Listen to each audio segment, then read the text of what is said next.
following is a special presentation from the WKLM Sports Department.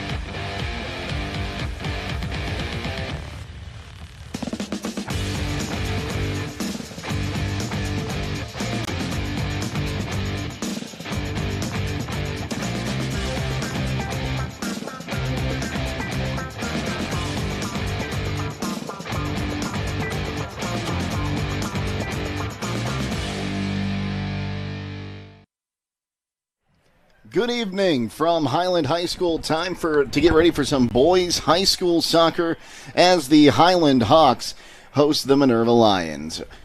We'll talk with head coach Scott Boddicker coming up next on the pregame show.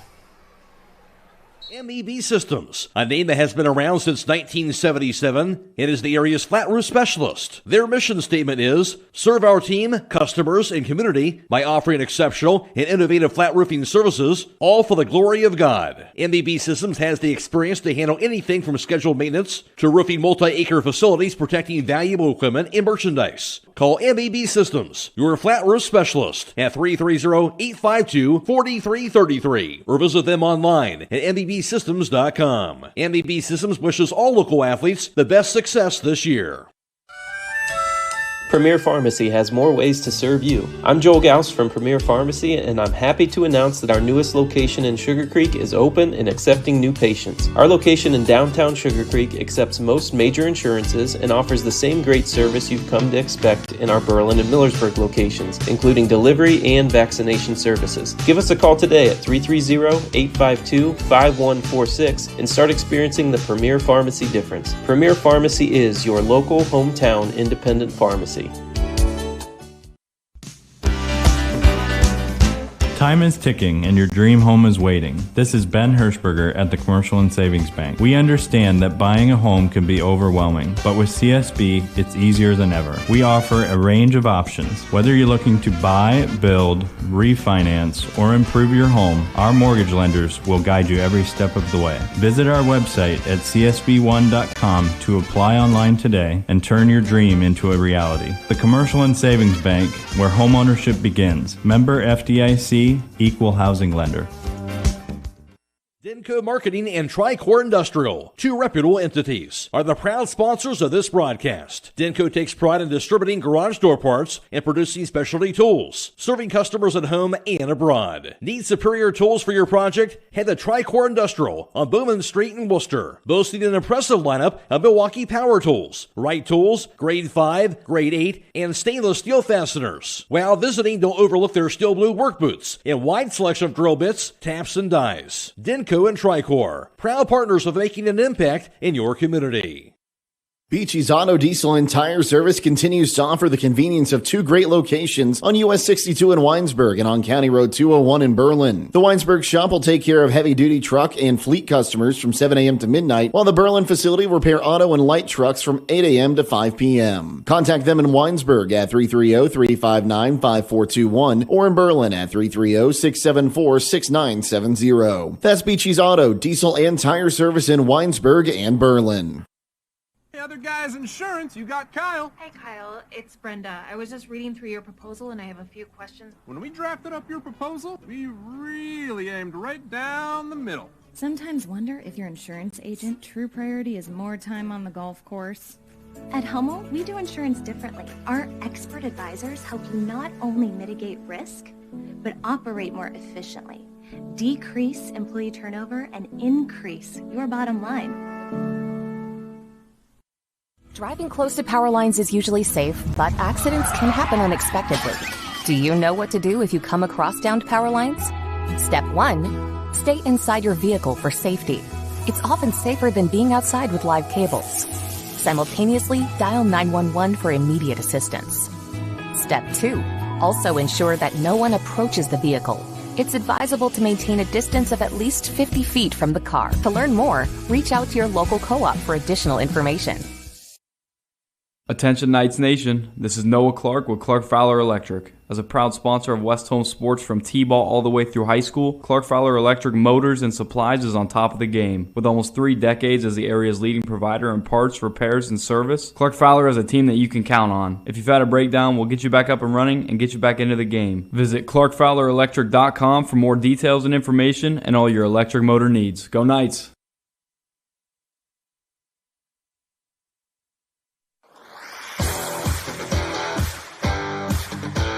Before the Kick is being brought to you on WKLM by Home Siding Contractors. At Home Siding Contractors, our mission is to give homeowners a quality product, whether it's our vinyl siding or our energy-efficient replacement windows and doors. Home Siding Contractors is ready to turn your home into one of your biggest energy-saving assets. You'll notice the difference as your home will stay warmer in the winter and cooler in the summer. Call 888-725-6619 for a in-home estimate or find all of our products at homesiding.com.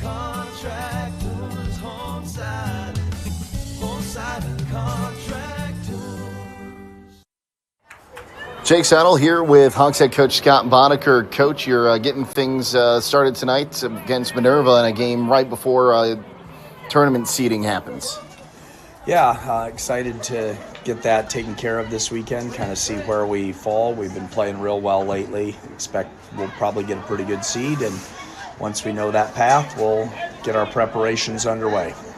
And you've played a lot of real tough opponents. How do those prepare you for when we get to the tournaments? Yeah, obviously, you expect at some point in the tournament you're going to have to play good teams, and so you need to have experience against that kind of competition. And we play a pretty tough schedule, and usually it positions us pretty well in our district for sure. So you got Minerva coming in tonight. How much do you know about them, and how do you want to see your guys play? They're a young team. They're a team for the last number of years that's kind of struggled just a little bit, and so tonight we want to really pressure them aggressively, force them into some mistakes, hopefully score early, and get them certainly questioning themselves pretty quickly, and hopefully we can go from there. Coach, thanks for your time. Good luck tonight. Appreciate you being here. Thank you. Stay tuned. More to come on the pregame show here on WKLM.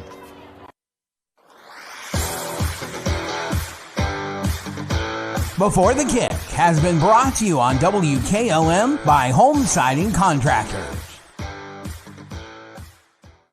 At Pomerene Hospital, you're not just a number, you're their neighbor. From family care and women's health to more than 1,400 surgeries they perform each year. Pomerene brings reliable local health care to patients across Holmes, Tuscarawas, and Ashland counties. Whether it's a routine checkup or help manage any chronic condition, there's a Pomerene provider nearby. Visit PomereneHospital.org to get in, get seen, and get the care you deserve. Pomerene Hospital, caring for our community's health.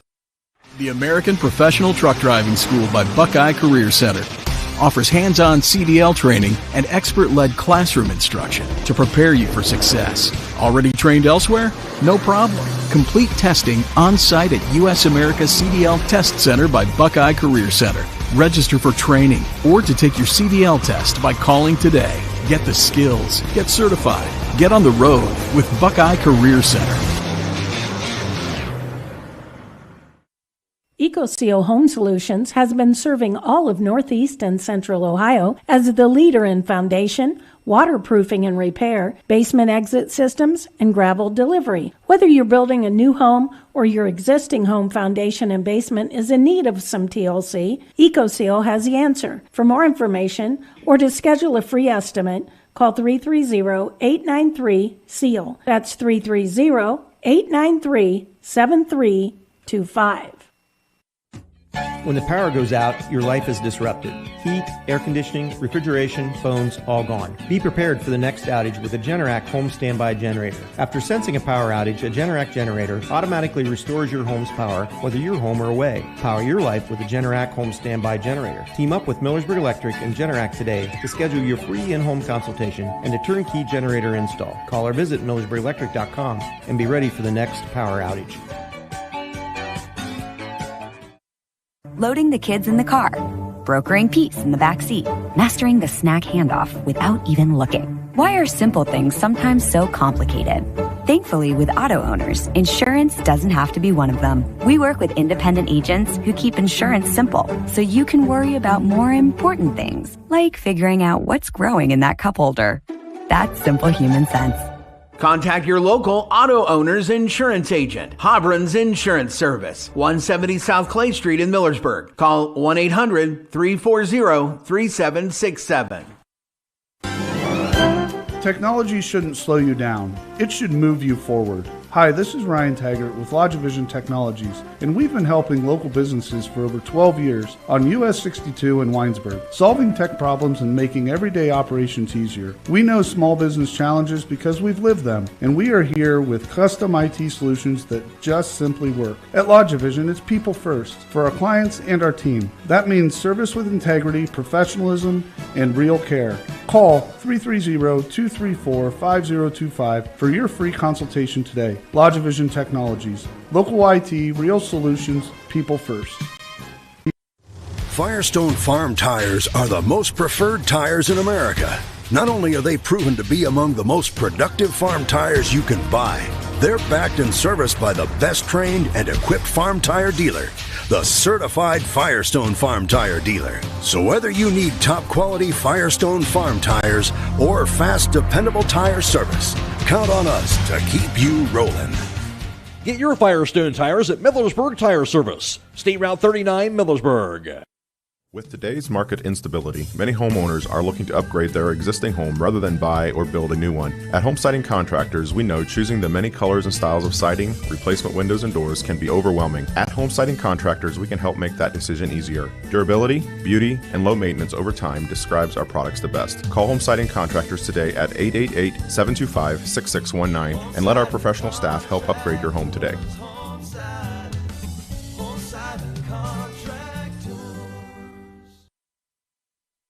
Welcome back to Hiland. Jake Seidel and Scott Mellor with you this evening, and we'll give you the final score. The girls played before this match, and Hiland wins it at the death, 2-1, a goal with 8 seconds left, scored by Chanel Kellogg, and that's a huge win for the Lady Hawks. Yeah, that was, we watched that game, and Norwayne held a lead early in the second half. Hiland was able to equalize. I believe it was on an own goal by Norwayne, and then as the clock was winding down, we thought Norwayne's going to get out of here with the tie after a really heated battle there in that second half, and then Hiland was just able to put enough passes together, got their forward in position, and she put it home. 8 seconds remaining.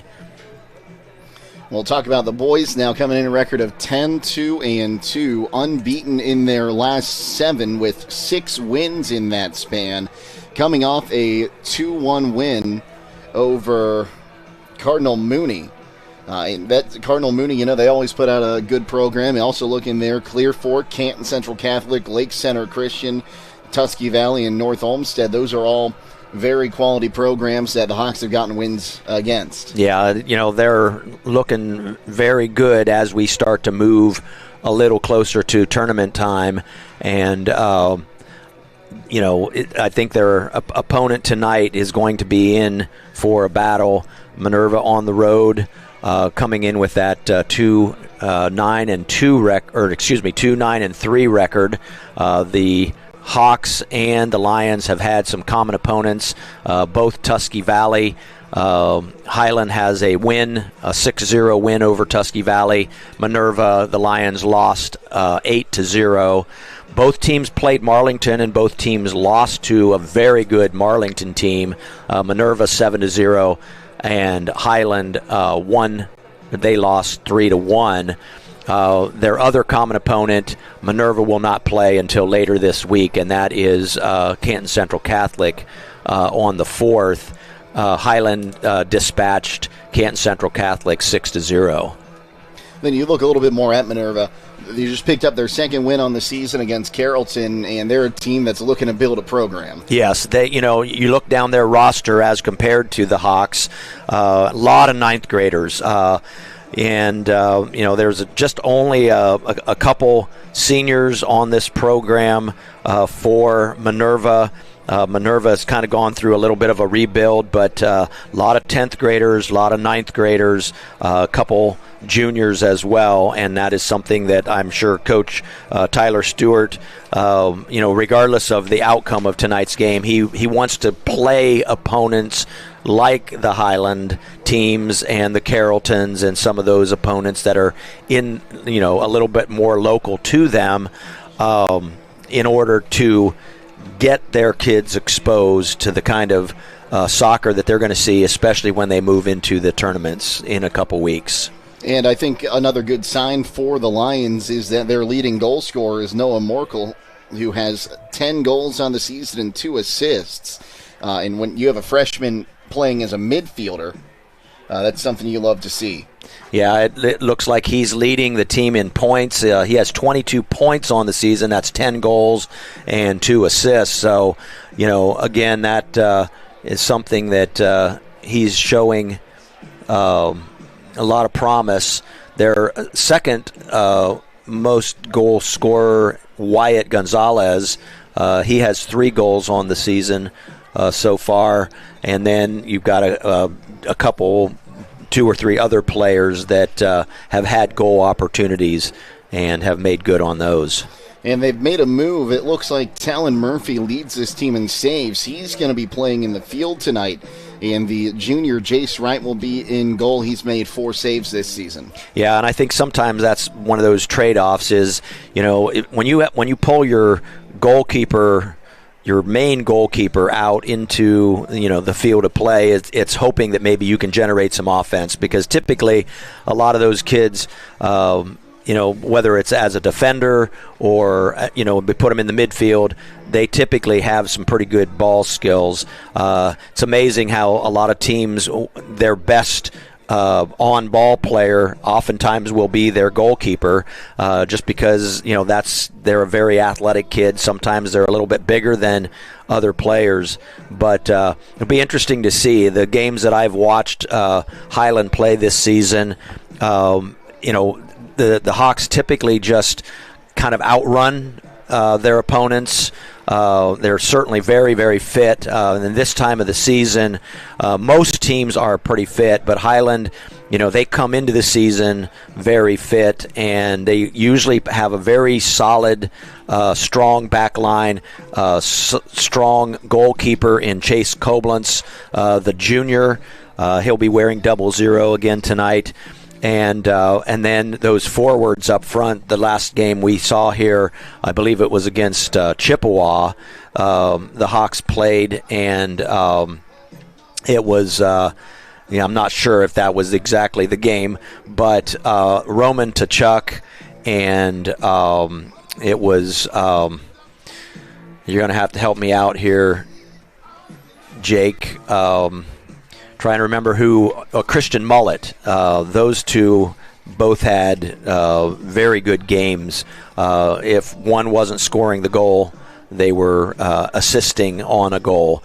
And so Hiland, again, it looks like they're continuing to round right into that tournament shape that they're going to need to, be in here in the next couple weeks. Well, that's how the two teams stack up. Pre-game, we'll take a timeout. We'll let you know who's starting for these two teams next year on WKLM. The secret's out. Thread and Ink in Holmesville is open to take care of your custom apparel, embroidery, and screen printing needs. They offer a storefront with apparel for West Holmes, Hiland, and surrounding schools. Whether it's school spirit wear, professional business attire, accessories, or unique custom designs, they deliver excellence in every product. Open Monday through Friday, 8:30 till 5. Thread and Ink is located at 8210 County Road 245 in Holmesville. Or call Justine at 330-279-9222. That's Thread and Ink, custom embroidery and screen printing in Holmesville. This is Jim Smucker, president of Keim in Charm, Ohio. You'll find Keim Home Center located on 50 acres in the rolling hills of Holmes County. Do you have a home building or woodworking project in mind? If so, Keim has an unmatched selection of items available for you. At Keim, our team of experts is committed to caring for your project like we care for our own. We offer convenient pickup and delivery options. Visit Keim Home Center or go to keimhome.com to learn more. Keim, built on trust since 1911. Looking to bring more light into your home or close in that back porch? MRV Siding Supply has you covered. Now offering can-clad architectural cladding. Enjoy the beauty of wood without the upkeep. It's maintenance-free with a modern wood look that lasts. Plus, their bifold doors create stunning openings for your 3-season room. MRV Siding Supply, your go-to in Millersburg, Newark, and Pittsburgh, Pennsylvania. Visit them on the web at mrvsiding.com and bring your space to life with can-clad. Get your siding supplies from the siding guys. MRV Siding Supply. The Holmes County Chamber and Tourism Bureau invite you to find out all about the local attractions, restaurants, and lodging. Visit their website at visitamishcountry.com and sign up for their e-newsletter so you won't miss out on any of the upcoming events and new things to see and do in Holmes County. The Holmes County Chamber of Commerce and Tourism Bureau wish the players, coaches, and families the best of luck. Beachy's Auto, Diesel, and Tire Service continues to offer the convenience of 2 great locations on US 62 in Winesburg and on County Road 201 in Berlin. The Winesburg shop will take care of heavy-duty truck and fleet customers from 7 a.m. to midnight, while the Berlin facility will repair auto and light trucks from 8 a.m. to 5 p.m. Contact them in Winesburg at 330-359-5421 or in Berlin at 330-674-6970. That's Beachy's Auto, Diesel, and Tire Service in Winesburg and Berlin. Denko Marketing and Tricor Industrial, 2 reputable entities, are the proud sponsors of this broadcast. Denko takes pride in distributing garage door parts and producing specialty tools, serving customers at home and abroad. Need superior tools for your project? Head to Tricor Industrial on Bowman Street in Worcester, boasting an impressive lineup of Milwaukee power tools, Wright tools, grade 5, grade 8, and stainless steel fasteners. While visiting, don't overlook their steel blue work boots and wide selection of drill bits, taps, and dies. Denko and Tricor, proud partners of making an impact in your community. Driving close to power lines is usually safe, but accidents can happen unexpectedly. Do you know what to do if you come across downed power lines? Step 1, stay inside your vehicle for safety. It's often safer than being outside with live cables. Simultaneously, dial 911 for immediate assistance. Step 2, also ensure that no one approaches the vehicle. It's advisable to maintain a distance of at least 50 feet from the car. To learn more, reach out to your local co-op for additional information. Taking on a large exterior home project is no small task. When you're looking for the best options in roofing, siding, windows, and doors, Provia products are the clear choice. At Provia, quality is engineered into the product, integrity is never compromised, and local craftsmanship delivers a stunning final result that will last for generations. Our experts at Keim Home Center are here to help you explore the possibilities. Visit Keim in Charm, Ohio. Keim, built on trust since 1911. Getting set up for this one between the Hawks and the Lions. Jake Seidel and Scott Mellor with you. Hiland going to be wearing their black jerseys with red stripes down the front, white numerals on the front and back today, except for their keeper Koblenz, who is wearing the, what would you call that, seafoam green? Yeah, seafoam green tonight. Seafoam green jersey. On the other side, Minerva wearing their road whites, except for their keeper, who will be wearing a yellow ensemble tonight. And let's go ahead and tell you who is all going to be starting today. Is Scott, you want to start us off with the starters for Minerva? Yeah, for your guest team tonight, they come in with a record of 2-9-3. They're coached by head coach Tyler Stewart, assisted by Alex Gottschall. Number 1 for the Lions is Noah Morkel. He's a 9th grader and a midfielder. Number 3, Jeremiah Boone, a senior and midfielder. Number 4, Jackson Stewart. He's a senior and midfielder. Number 6, Wyatt Gonzalez, a sophomore and defender. Number 24 tonight is Talon Murphy. He is a junior and defender. Number 10, Colton Fetty, a 9th grader and midfielder. Number 14, Kipton Kiko. He is a sophomore and a forward. Number 20, Jace Wright. He is a junior goalkeeper this evening. Number 18, Caleb Becker. He is a sophomore and defender. Number 32, Jabin Reed, a 9th grader, midfield defender. And number 39, Wyatt Flew, a sophomore midfield defender. And again, the Lions coached by head coach Tyler Stewart. On the other side for the Hawks, they'll line up like this. It'll be a junior midfielder wearing number 3, Noah Troyer. A junior defender wearing number 4, Bodie Gertz. A junior defender wearing number 7, Josh Yoder. A senior defender wearing number 9, Perrin Miller. A junior midfielder wearing number 11, Luke Boddicker. A junior forward wearing number 12, Christian Mullet. Well, we will get to the rest of those starters after the national anthem. Tonight's national anthem brought to you by the Holmes County Veterans Service Center in Millersburg.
And the anthem has been played here. We'll finish our starting lineup now for the Hawks. I believe we ended on Luke Boddicker. The next one will be a junior forward wearing number 12, Christian Mullet.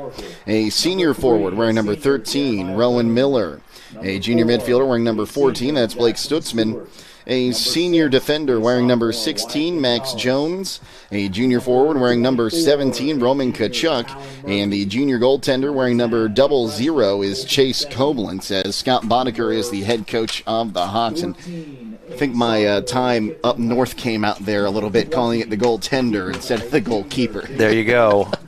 Yeah, and I was just thinking about how, hockey is one of those sports that, you have some similarities with a sport like soccer, but it's definitely definitely a different one.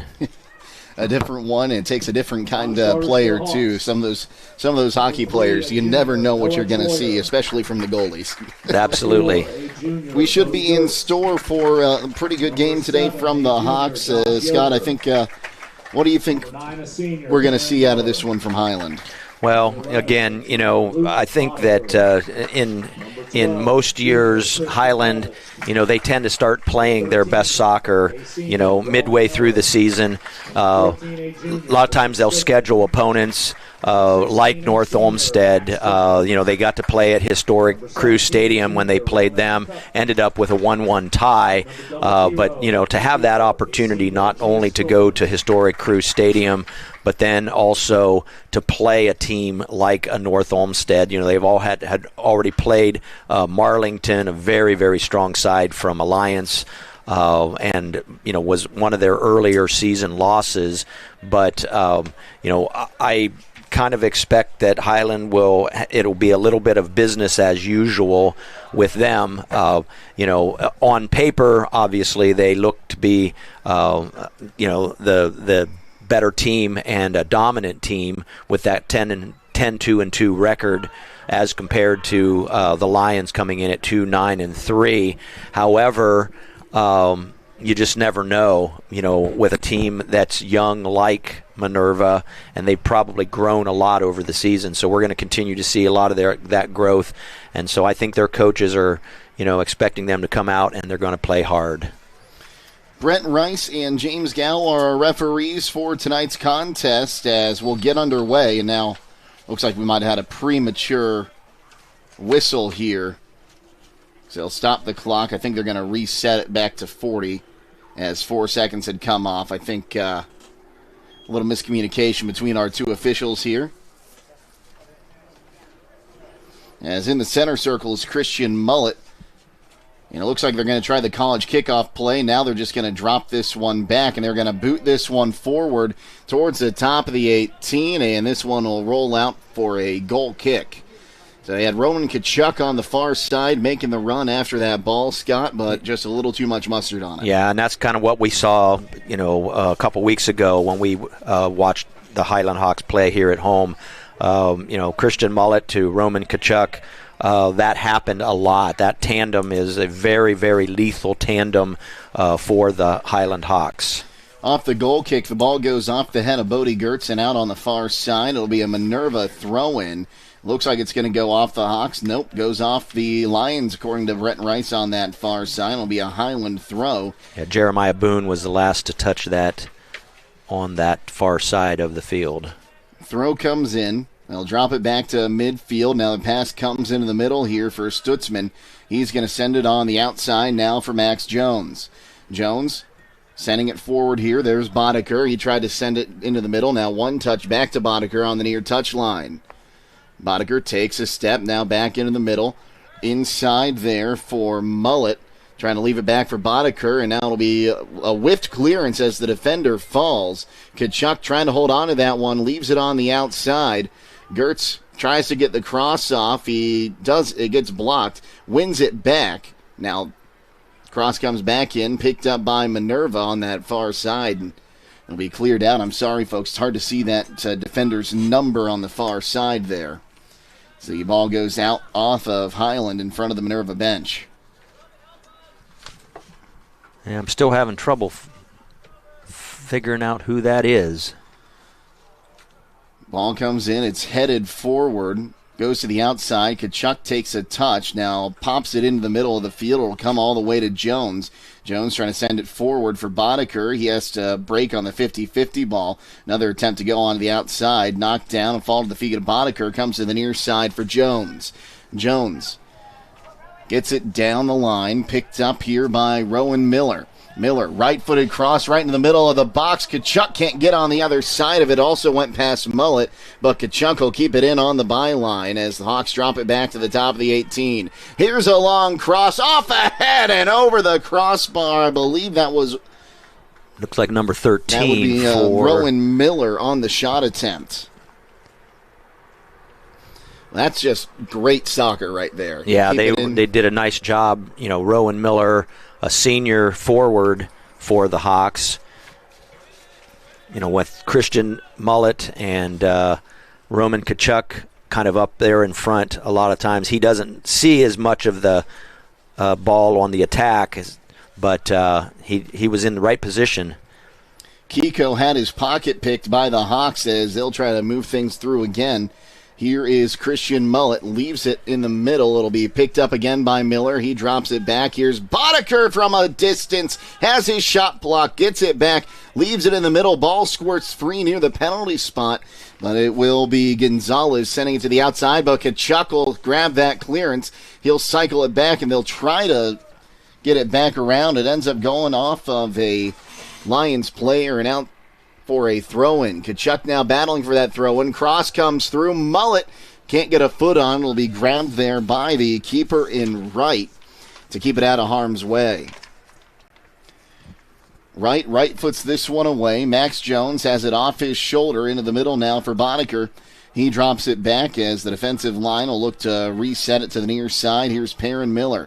Sends it forward. That is Stutzman. He's going to send it down the line, but too much on the pass to Rowan Miller. It goes out for a Minerva throw. It's like Jeremiah Boone's going to throw that ball in. Battling for it was once again Kipton Kiko. The ball going to get past the back line. Josh Yoder couldn't handle it. He'll drop it back to Koblenz, who will pick it up on his 6. Now brings it to the near side. When I say pick it up, I mean play it at his 6. He could not pick that one up. Ball finds its way to Jones on the near side. Sends a soft pass through. It's one-touched now to Noah Troyer. Troyer sends it forward for Mullet, who goes back to Troyer. He's going to try to send it down the line on the near side. It'll be cleared out on that near side. Hawk throw in. Looks like number 16, Max Jones, is going to do the honors. Gets it into Miller. Miller tried to make a man miss. Now trying to hold on to that ball is Stewart, battling for it on the near touch. Somehow that stays in, but falls right to the feet of Jones. Here's Boddicker now, going to put it in the center circle. Sent forward for Mullet. Mullet on a through ball. Here's Kachuk. He's got just the keeper to beat, and he sends it just wide. I have that as the third shot attempt for the Hawks. It'll bring up a goal kick for Minerva.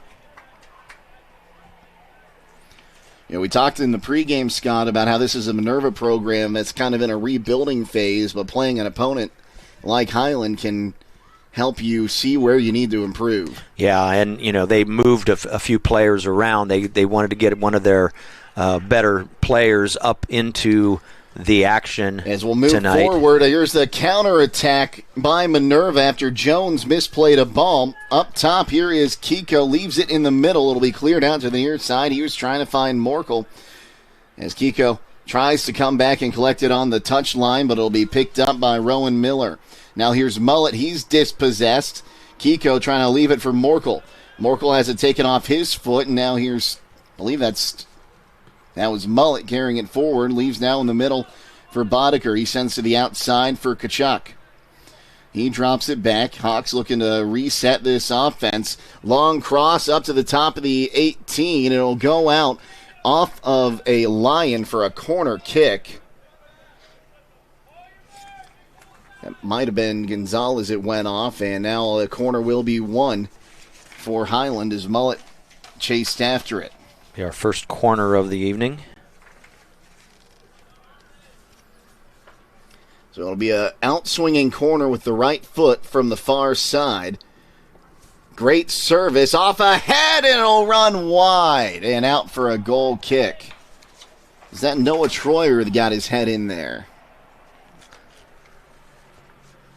Yeah, Noah Troyer has been on the end of 2 header attempts here in this early going for Hiland. Goal kick comes to the near side. Kiko chests it down, now sends it forward for Morkel. Morkel trying to go on the 1-2 to his teammate Boone. Ball will be cleared back across midfield. Miller leaves it now, gets it back on the one-touch. Miller tried to send himself to the outside. It'll be knocked down. Mullet sends it now to Boddicker in the middle of the field. Boddicker carrying towards the top of the 18. Tries to send it through. Back for Boddicker. Shot scored. And the Hawks will take the 1-0 lead off the one-touch shot from Boddicker, and I believe you can give the assist on that one to Noah Troyer. Yeah, Noah Troyer, number 3, found the perfect place. There really wasn't a defender there. So that makes it 1-0. Yeah, Boddicker, the junior midfielder, was in the right place at the right time. 32-31, the time of that goal here in the first half. So play comes to the near side off the kickoff. Max Jones settles it, now sends it to Miller on the near side. Miller into the middle for Mullet. Mullet leaves it now. Again, it's Noah Troyer, sends forward to the outside for Kachuk. He's going to right foot this one towards the penalty spot. They let it go through. Miller will airmail that one over the crossbar as Miller heeled it to him. Mullet heeled it to him, pardon me. So Miller, the senior, he's had some opportunities up here, but, as compared to Kachuk and, Christian Mullet, he just doesn't spend as much time in that box, in a scoring position. Goal kick goes to the far side of the middle of the field. Touched on the far side. Gertz will usher it out as it goes out for a Hiland throw. They're going to try to send Kachuk down the touch line. He gets it off a touch from a Minerva defender momentarily, then taken off his foot. The ball squirts out to Boddicker. Boddicker at the top of the 18 leaves it. Now Kachuk, I think there was a defender that ends up sending it through. Now Jones has it on the near touch line, and it will go out for a Hiland throw.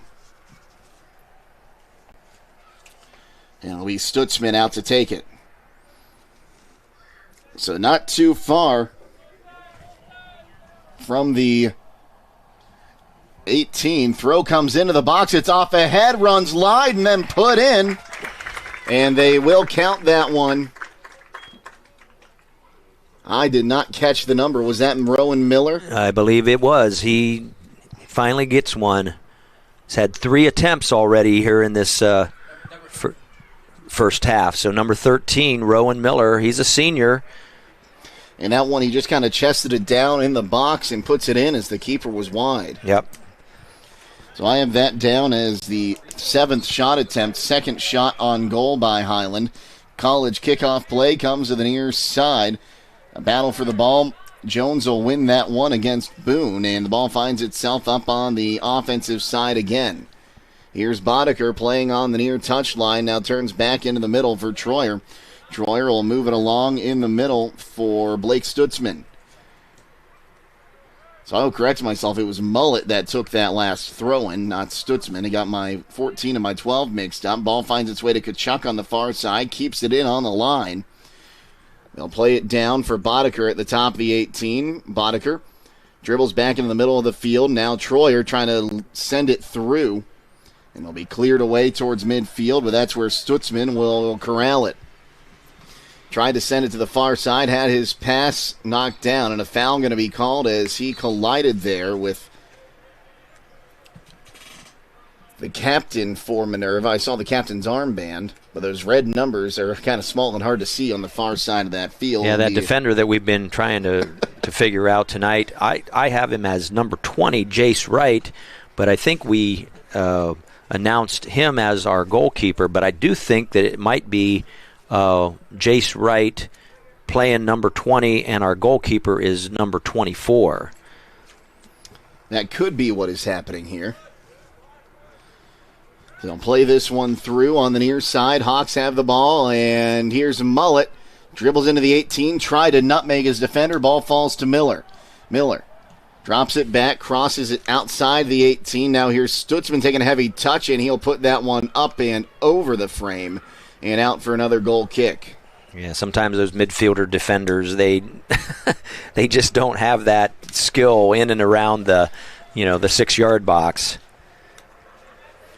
Especially when you're trying to trap the ball and send it on frame from distance. So it'll be knocked down by Boddicker. He's going to send it back into the middle now. Here is Mullet. Going to drop it out again. One touch into Troyer. To the outside, into the box here. That was Kachuk, and it will be saved out for a corner. First save of the night for our goalkeeper. So it was right at that far post. And it will be Boddicker going out to take the corner on the far side. 2-0 the lead for the Hawks. 28 minutes and 15 seconds to play here, half number 1. Boddicker has it teed up. He's got the go-ahead from Brent Rice on the far side. Great service put in the air by Miller. Knocked down by Troyer. Troyer turns. He can't tell if he got the shot off or not. Still battling for it. Now Stutzman, he tries to send it through. It's cleared away to the near side. That ball might curl out for a corner. No, it'll be a throw right at the flag. And Hiland doing a good job this season of using the throw-in as an offensive weapon in these set pieces. That's something that a lot of teams, high school at all levels, have gotten away from. But throw comes through to the top of the 6, knocked down by Minerva and sent out. Stutzman will collect. Hard touch to the outside for Gertz. He'll pick it up, sends it down for Kachuk. Had that ball intercepted, but Gertz will win it back. Drops it back now for Josh Yoder, who sends it back into the middle of the field for Troyer. Troyer carries, gets the 1-2 back on the pass, dribbles into the top of the 18, now back to him near the penalty spot, just rolls this one through, and it will go in. The goalkeeper I don't think he ever saw it. No, I don't think so either. That was number 3 for the Hawks, Noah Troyer. He's got 3 points on the evening now, a goal and an assist. And that will make it 3-0 here in the first half. We'll see some substitutions. Look like Boddicker and Kachuk will check out for the Hawks. Also number 16, Max Jones, going to take a little bit of a breather. 19, Connor Hirschberger. See him coming over to this side. They'll drop it back. They'll try the kickoff play to the far side again. It's knocked down. cleared part of the way towards midfield, now sent down that far touchline. And it will be... Can't quite keep it in. I can't quite keep it in on the defender on that far side. Again, we are working on ascertaining that number, but again, the numbers on these soccer jerseys get smaller and smaller. This one's cleared up and over, and now a chance one-on-one. Yoder will send this one back to Koblenz. He'll touch it to the near side, and it'll be let through now for Ruiz. Now back into the middle. Here is Stutzman. He's going to send to the outside. The Hawks want to work out of their defensive end. Sent forward, takes a hop, knocked down by Mullet. Mullet going to carry this one forward, sending to the outside now for Hirschberger. Connor Hirschberger drops it back now for Troyer. Back in the middle for Stutzman. Back up top. It'll be dropped back and will reset. Sent to the outside. It's knocked away, and Stutzman resets it. Sends it back to the outside for Gertz. On the 1-2, sent in the middle. Again, it's Noah Troyer. That time he had the ball knocked off his foot as he was trying to turn around on it. Finds its way back out to Stutzman, and he's in a good battle there with Colton Fetty, the freshman midfielder. Fetty will get it cleared out to his teammate who carries on the far side. It'll head out towards midfield, knocked around. Gertz sends it back down the touchline where it'll be picked up by the Hawks. Trying to move it through the middle once again with Troyer, but the ball will... Oh, I thought I heard a whistle, but we're going to play on. Koblenz outside of his box will boot this one in the air. Short kick didn't get to midfield, and it will be Morkel getting there first. Josh Yoder for the Hawks, chasing that down. It's Koblenz trying to send it to the outside. The defender there fell to the ground. It'll come back to the near side. That was Perrin Miller who took a little bit of a spill. Ruiz was challenged for the ball, but will keep it going.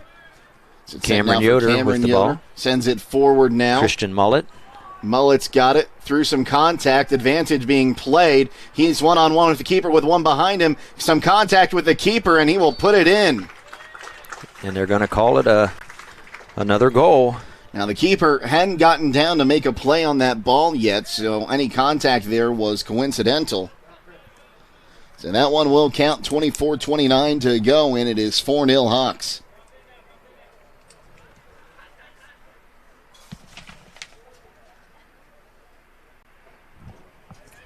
And by my count, is that 11 shot attempts, 5 on net, Scott? And it will once again be the Lions restarting in the center circle. We did have a substitution come in for Minerva as they'll boot this one forward on the kickoff play again, which is something, I've heard it called the college kickoff play, but a lot of college soccer teams have gone away from that, and you rarely see the pro soccer teams run that anymore. But if you've got a speedy guy that can beat the defenders right off the kickoff, it can always lead to some goals. Gertz with the ball, far side, sends it forward, knocked down in the middle by Mullet. Mullet has the ball taken off his foot, and it'll be sent down towards the corner, but Josh Yoder will get to it first and sends it to the far touchline in front of the Hawks bench. Yeah, that defender number 39 was Wyatt Flew. He's a sophomore for the Lions. Cameron Yoder now with it for the Hawks. He'll send it to the near side for Connor Hirschberger. Now through again for Mullet. Mullet back outside for Hirschberger. Takes a touch, has the defender coming, gets past him, dribbles down to the corner, gets the cross off to the top of the 6. A defender stops it. Shot, save made. Mullet's second chance on the rebound, scores. And that number 24, at least according to our information, Talon Murphy, the goalkeeper.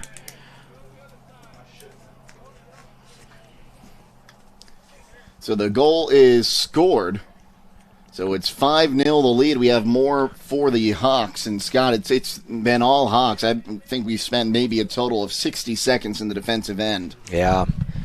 Hiland kind of doing what they do. They've been having good control in the midfield, and we really haven't seen it move much past the offensive end for Hiland.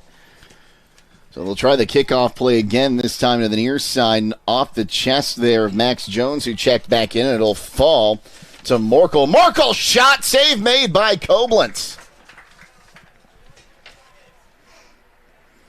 So that's the first shot on goal.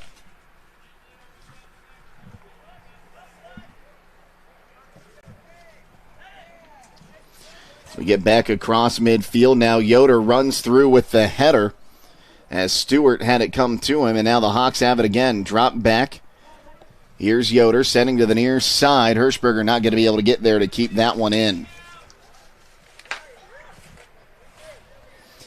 So 5-0 the lead for the Hawks. Still 22.5 to play here first half. As this one's cleared to midfield, it'll be picked up there by Stutzman. He's going to send it on the far side. Kachuk chests it down, runs through a 50-50 ball, but it'll be Flew getting there first. Ball will fall to the far side. Hawks send it through on the cross, headed out of the 18. Stutzman back up top, sends back to the outside, but that one will be intercepted once again and sent to the near side. Jones will get there first. He'll drop it back to Ryan Baird, who's checked in. He'll drop it back to Koblenz. Koblenz sends to the outside. Yoder has it with pressure, sending forward. Great pass through there to Boddicker. He threaded the needle on that one. A run on the far side will be sent forward. Kachuk going to make a run at it. Can he keep it in? Yes, that ball stayed on the touchline. And now it'll go out for a Hiland throw right by the corner flag. Great defense on that far side by Minerva, able to not give up the corner. We'll see what Hiland can do with another set piece. As I was saying the other day, that the long throw in is becoming more of a weapon again, even in the Premiership. It's fallen down, and it will go out for a corner. Yep. So very good throw for number one, Cameron Yoder, from that far side. And it is seeing a resurgence. Even going back to my playing days, a little over 10 years ago, every team was using the big throws, and they went away for a while. Now they're coming back, and some people have lost the art. I can't tell you how many illegal throws I've called on people this season. Keeper's got the ball, and the keeper's number is 24, so that is Talon Murphy in goal. He'll punt this one away. Takes a hop at midfield. A battle for the ball will end up being won here by the freshman Morkel, who has 10 goals on the season. Sent through, but cleared away to the near side, and that is where Hirschberger has it. Sends on the through ball. Now one touched back over top on the clearance. Morkel steps over it, beats Jones, sends to the outside now for Benjamin Smith. Smith, short cross, and I think he mishit that one. It'll allow Cameron Yoder to clear it back into the neutral third. It'll be touched to the outside for the Hawks, and it'll be picked up by Kachuk on the far touchline, about 10 yards from midfield. He's going to try to boot this one forward, gets it, and it'll be cleared back across midfield, but that's where Stutzman will put his foot into it. It's going to take a hop and ride down the line. What a spin on that ball. Here's Kachuk into the top of the 18 at the penalty marker. Shot, save made. It was a kick save, and it'll be cleared out off the shot attempt there from Hirschberger. Third save so far for Talon Murphy, the junior keeper. Boddicker has the ball in the box, just throws that one on frame, and again a kick save coming from Murphy. So I have that as the 15th shot attempt and 8th shot on goal by Hiland. And this will be corner number 4, Scott? Yes, Hiland with 4 corner kicks so far this evening. None. Murphy juggles it, but is able to pick it up. So he lets his offense rush up so he can get this punt off. Right foots it away. It'll be knocked down. Battle for the ball ensues. It'll be sent through there by Morkel. Hawks will gain possession and drop it back to Koblenz. Koblenz with pressure coming. Boots it to midfield. Takes a hop as Connor Hirschberger tries to corral it. will be knocked down. Luke Boddicker will pick up possession, sends it to the far side. Sent back into the middle for Boddicker. He stops and wants to reset it all the way back to the defense. Picked up in the middle once again by Yoder. He'll drop it back. Pass comes to Hirschberger on the near side. One touch in the middle, and Cameron Yoder will take it. Now he wants to switch sides. Gives it back to Boddicker. He goes to the outside for Tkachuk. Tkachuk with it. Rolls it back to his other foot. Finds Yoder. He has pressure coming. It's dropped back, and that ball will get loose and find Morkel. Morkel going to try to do this one 2-on-4. As here's Boone with it now at the top of the 18. Boone can't dribble past his defender. That was bared in on that one, and now the Hawks holding possession on the back line with 17.5 to play until halftime. Into the middle for Boddicker. Looks to carry this one versus send this one forward. It'll be knocked down and taken away by Boddicker again. That was number 20, Jace Wright, carrying the ball for a short time. And Jace Wright going to be guilty of a foul as a touch to send himself from Tkachuk. He'll get the shoulder dropped into him. It'll be a free kick out near the touchline. Call it 25, 26 yards out from goal. Yeah, and this could be another dangerous play for that goalkeeper from Minerva. We'll see who takes this one. So Boddicker's out there. And they're going to play it short down the line. Here's the cross. Knocked down, still popped up in the air. They haven't cleared it out yet, and now Boone will get it cleared towards midfield. Headed down by the Hawks, and now it'll be Yoder picking it up. Loses possession. Boone battling for it, but Yoder gets it back, sends it to Jones on the near side. Jones for Hirschberger. On the near side, looking to send himself. The clearance goes off him, and he'll get it down in the corner. A sliding tackle, and the ball loose. No one can find it. Hirschberger will turn around, picks it back up. Now here's Jones, back into the middle for Stutzman. Stutzman, one touch to Yoder. Yoder back to the outside. Here's Boddicker. He'll leave it on the outside. Cross comes in, and it ran out for a goal kick, and we'll see substitutions checking in now for Minerva. 15 minutes, 44 seconds to play here, first half. A 5-0 lead for the Hiland Hawks.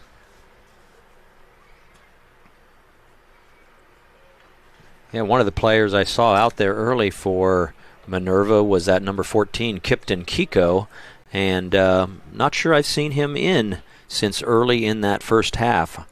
He was up in the front trying to play a forward position along with Noah Morkel, two very young players that look like they actually have some pretty good on-ball skills. So the ball popped up into the air. It'll go off a Hawk on that far side. Again, I apologize. Trying to see that number. Is that on that far side? We'll get back to you on who that number is. It goes off his head again. Be headed forward. Morkel now trying to hold on to possession of this, trying to knock it behind him. It'll be picked up by the Hawks, sent back to Koblenz. Koblenz right foots it towards midfield. It takes a hop over top of the Hiland forward and goes back to the outside. Trying to send it to Morkel on the far side. It'll end up being dribbled out by Minerva. Now we'll have some Hiland substitutions checking in. It looks like Isaac Thomas will be checking out for the Hawks.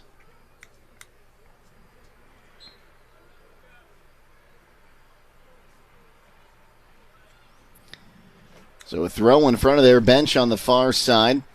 Throw came in, was intended for Boddicker, headed down now. Here's Morkel making a run at it, can't get to it. Sent to the near side. A touch by Jones. Now he'll send it forward for Hirschberger. Hirschberger tried to send it in the middle there for Tkachuk, who's now playing in the striker position. Misplayed it. Second chance ball as some contact made up top. Tkachuk will come up with it. He'll leave it in the middle. Boddicker will give it back to Tkachuk. Now back to Boddicker. He trips over the ball and will lose possession. So it's carried to the far, sent to the far side, I should say. Trying to get it to Morkel. It'll end up going out off of the Hawks for Minerva throw. I believe that is Caleb Becker wearing number 18 to take the throw on the far side. Throw comes in. Knocked down by Morkel. He tried to drop it back, and it'll end up going off of the Hawks again with 13 minutes. Morkel boots this one forward, throws it in, now gets it back off the one touch. His teammate wasn't ready for it. A battle ensues on that far side. It's won by the Hawks as they keep it in on the touchline, and now it will roll out off Hiland in front of the Minerva bench. And the throw-in will be number 20, Jace Wright. That's the one we've been having trouble distinguishing this evening. He's a junior. A lot of times he plays goalkeeper, but he is in a defender position tonight. Well, a few chances to get a through ball in for Minerva, and now Yoder is going to misplay that pass. And will be booted to the far side of the back line for Hiland. Now another missed pass will allow Gage Dominic an attempt to play this ball. Tries to send it forward. There's Yoder taking it off his foot. Now he's going 1-on-3.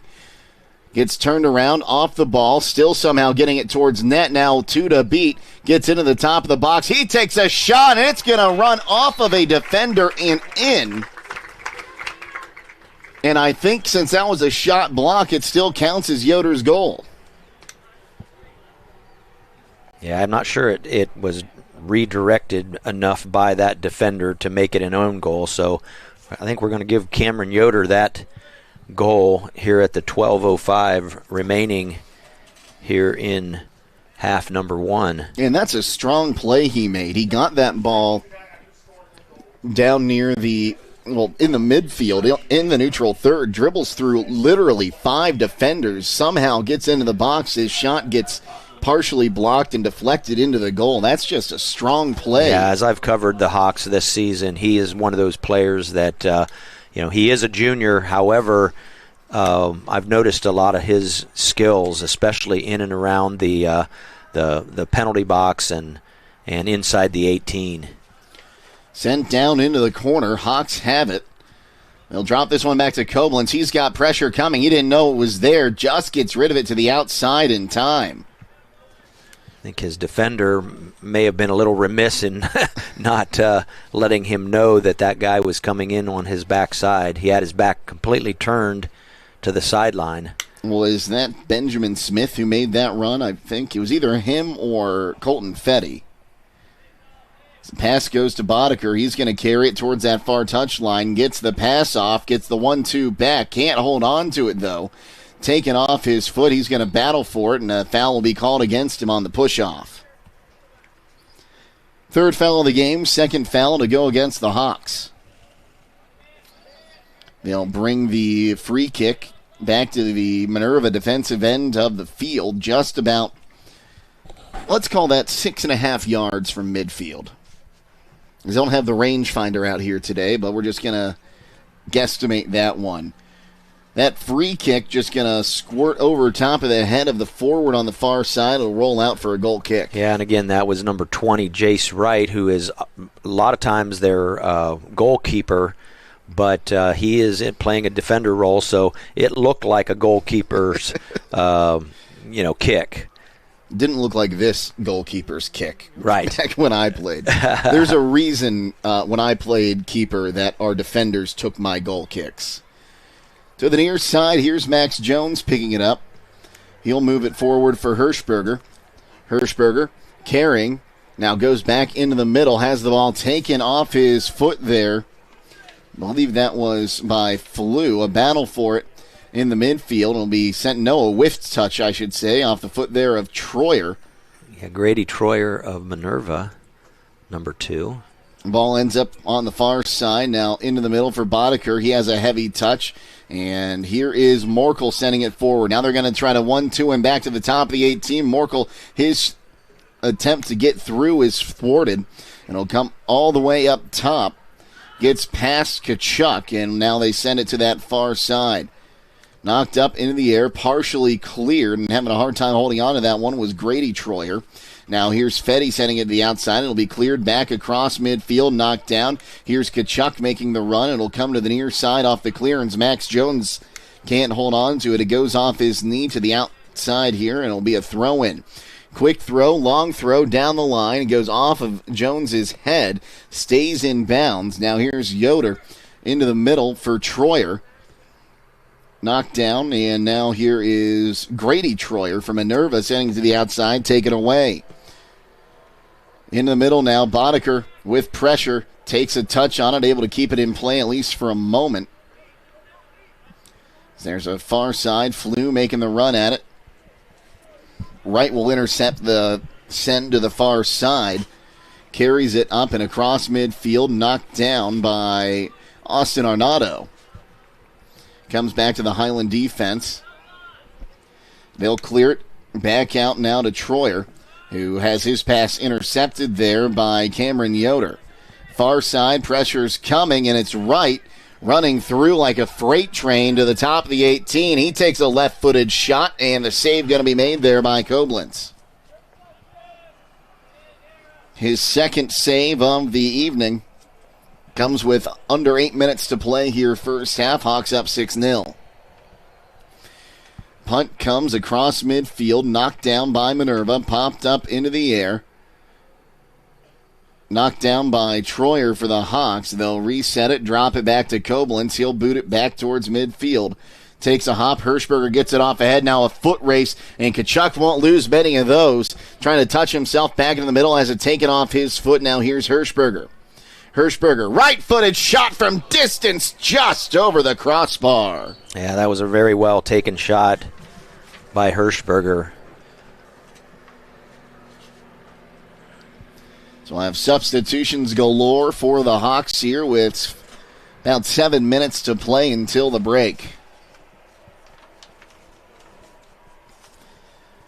They will tee this one up on the 6 here.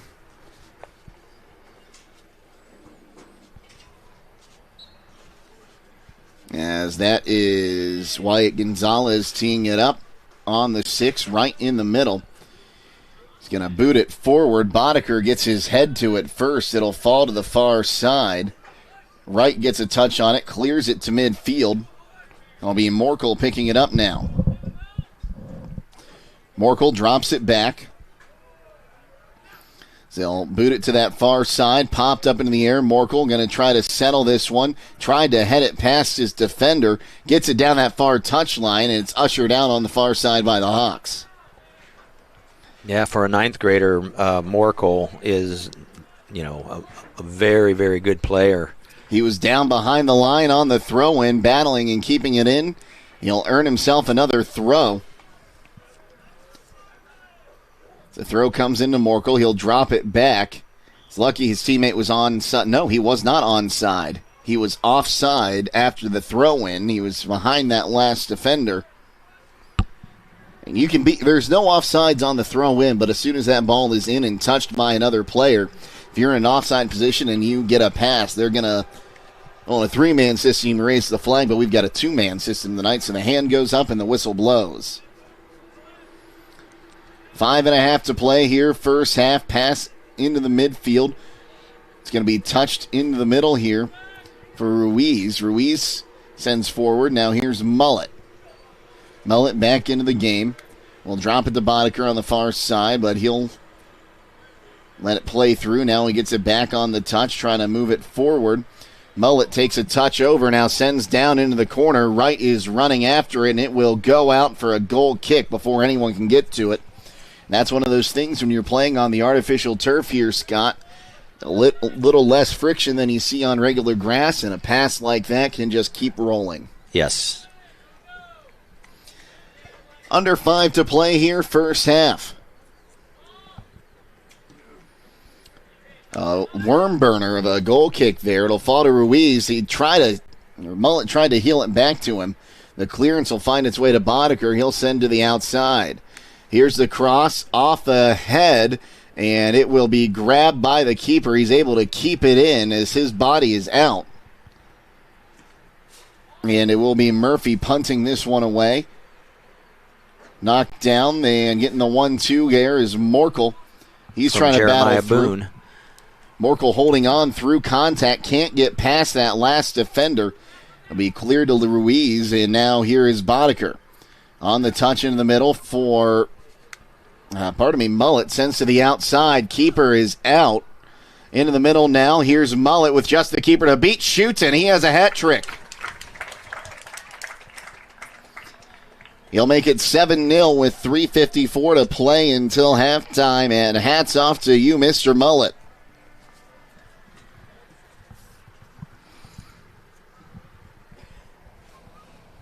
On what I have as the 11th shot on goal by the Hawks. That's some pretty good efficiency there, 7 for 11.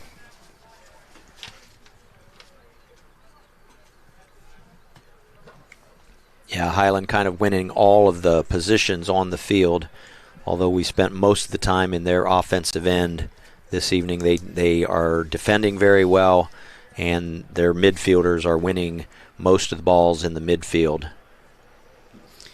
Morkel in the center circle. Drops it back. They're not going to go long this time. Here's Boone carrying it. Well, drop it back now for Fetty. Fetty sends back forward for Boone. Sent to the outside. Too heavy of a touch for him to grab, but Fetty will try to get to it first. Taken off his foot by the Hawks. Far side now. Joel Leinbach for the Hawks. Run out for a Minerva throw-in. So it's popped up in the air. And now a foot race on that far side. Is that Morkel on it? Yes, it is. He has it taken off his foot at the top of the 18. He'll interrupt the clearance. So it'll be knocked out of danger, at least momentarily, by the Hawks. Ruiz going to send on the near side for Rowan Miller. He takes a heavy touch. It's cleared back across midfield. Bounces in the center circle. That's where it'll be sent by Troyer to the outside. Cleared down the line. Making a run on it are the Hawks. It was Jace Wright getting there first, and I believe a foul was called against the Hawks forward on the far side. It'll be their third of the night. Ball back in play. Knocked down at midfield. Fetty will end up sending it forward. Now, one touch in the middle. Big boot from the back line of the Hawks. It's a jumping header. Well, send it back towards midfield. It'll end up being settled. Now here's Ruiz. Ruiz trying to dribble through traffic. Dispossessed. Here's Gonzalez carrying. Taken off his foot by Miller. Gonzalez still battling for it at midfield. Will get past, and they're going to stop the advantage, saying no advantage was gained there, and a foul will be called against the Hawks. So Gonzalez to take the free kick, call it 5 yards from midfield. We're under 2 to play here first half. 7-0 the lead for the Hawks. Great kick to the top of the 18. It gets through. It's knocked down. Ball is still loose inside the 18. Cleared to the far side. And the Hawks will avert danger there. That ball was pinballing around the top of the 18. Now 1:40 to play in the half. Long pass sent. Gonzalez takes some... took some contact from behind. They're going to say he wasn't in a legal position to shield that ball to his keeper, and he interfered with for the Hawks player's ability to play the ball. So an indirect free kick for obstruction will be awarded just outside the box. Call it 22 yards from goal, because it looks like it's pretty much even with the top of the half circle. So it's indirect. Someone else has to touch it before it goes in. It'll be laid off for Boddicker. Boddicker has his cross. It was blocked. He couldn't get it back on the one touch, and now here comes Wright. He'll dribble this one across midfield, now sends it forward for Morkel. He can't handle it. It'll come to the near side. Ruiz will pick it up for the Hawks. Ruiz gets past one man. Well, with 30 seconds to play until the break, Boddicker has it in the center circle, sends it to the outside. Pressure from Morkel as the Hawks carry this one. That's Leinbach on the far side. It goes out for a Hiland throw. And now with under 20 seconds to play, Hawks will get the ball. Looks like Maverick Troyer, number 27, going to throw the ball in. Throw comes in. They'll get it in the middle, knocked down. They'll just be held there, and they'll let the clock expire. And after 40 minutes of play, it's a 7-0 lead for the Hiland Hawks. We'll take a timeout and come back with those first half numbers next here on WKLM.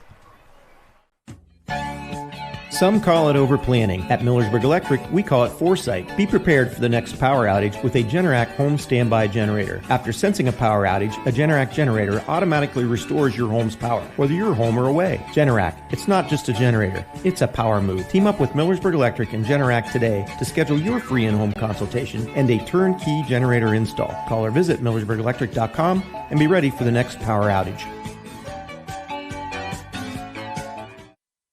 Biker Sand and Gravel, serving the Central Ohio area of Wayne and Holmes counties since 1935. They are a name and business you can trust. Their products and services include ready-mix concrete, excavating, limestone, sand and gravel, and hauling services. They are locally owned and operated, insured and bonded, and most importantly, ready to serve you. For more information, call 330-674-0038. MRV Siding Supply is introducing another line of stone called Casa di Sassi, where old world charm meets modern luxury. Whether you're looking to enhance your outdoor space or add a touch of sophistication to your interior design, their wide range of products will meet your every need. Choose from a variety of styles and colors to create the perfect ambiance for your space. Casa di Sassi, where timeless beauty meets exceptional quality. Discover the possibilities at MRV Siding Supply on County Road 624 in Millersburg, or on the web at mrvsiding.com. Get your siding supplies from the siding guys. MRV Siding Supply. Loading the kids in the car, brokering peace in the back seat, mastering the snack handoff without even looking. Why are simple things sometimes so complicated? Thankfully, with auto owners, insurance doesn't have to be one of them. We work with independent agents who keep insurance simple, so you can worry about more important things, like figuring out what's growing in that cup holder. That's simple human sense. Contact your local auto owner's insurance agent. Hobron's Insurance Service, 170 South Clay Street in Millersburg. Call 1-800-340-3767. At Kaufman Realty and Auctions, you've got options. Your property is unique, and our agents know how to sell it. Whether it's a traditional listing or live auction, we'll earn you top dollar. Our agents will utilize whichever method of sale works best. When buying or selling your next home, call on Kaufman. At Pomerene Hospital, you're not just a number, you're their neighbor. From family care and women's health to more than 1,400 surgeries they perform each year. Pomerene brings reliable local health care to patients across Holmes, Tuscarawas, and Ashland counties. Whether it's a routine checkup or help manage any chronic condition, there's a Pomerene provider nearby. Visit PomereneHospital.org to get in, get seen, and get the care you deserve. Pomerene Hospital, caring for our community's health.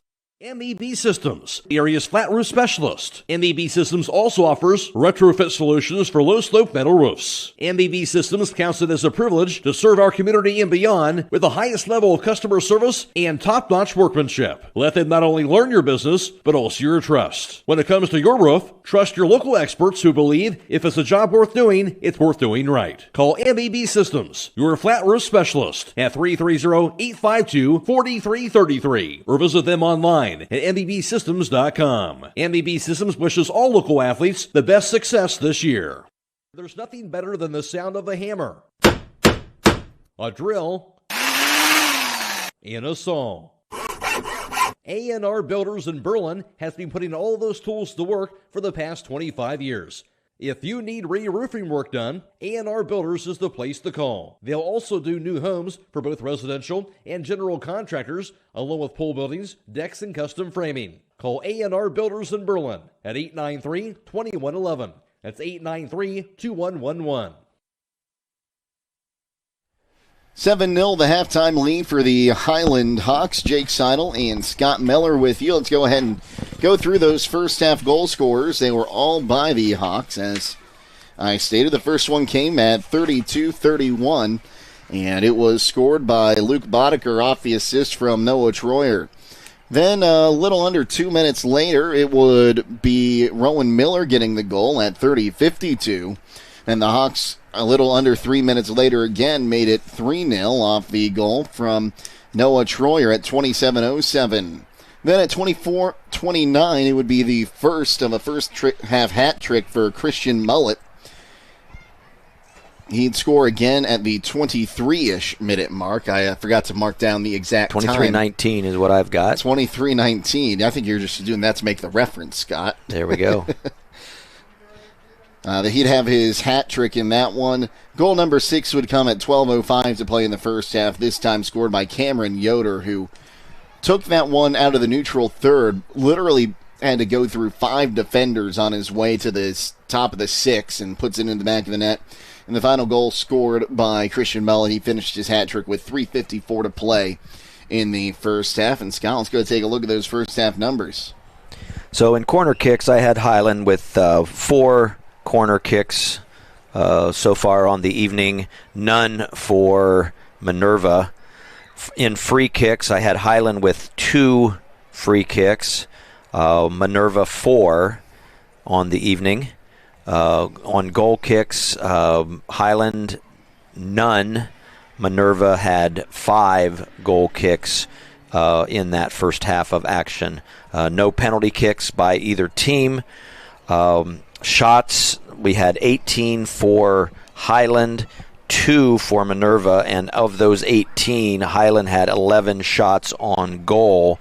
And your goalkeeper saves, 2 for the Hiland Hawk goalkeeper Chase Koblenz, and 3 for tonight's goalkeeper for Minerva. That's Talon Murphy in that first half of action.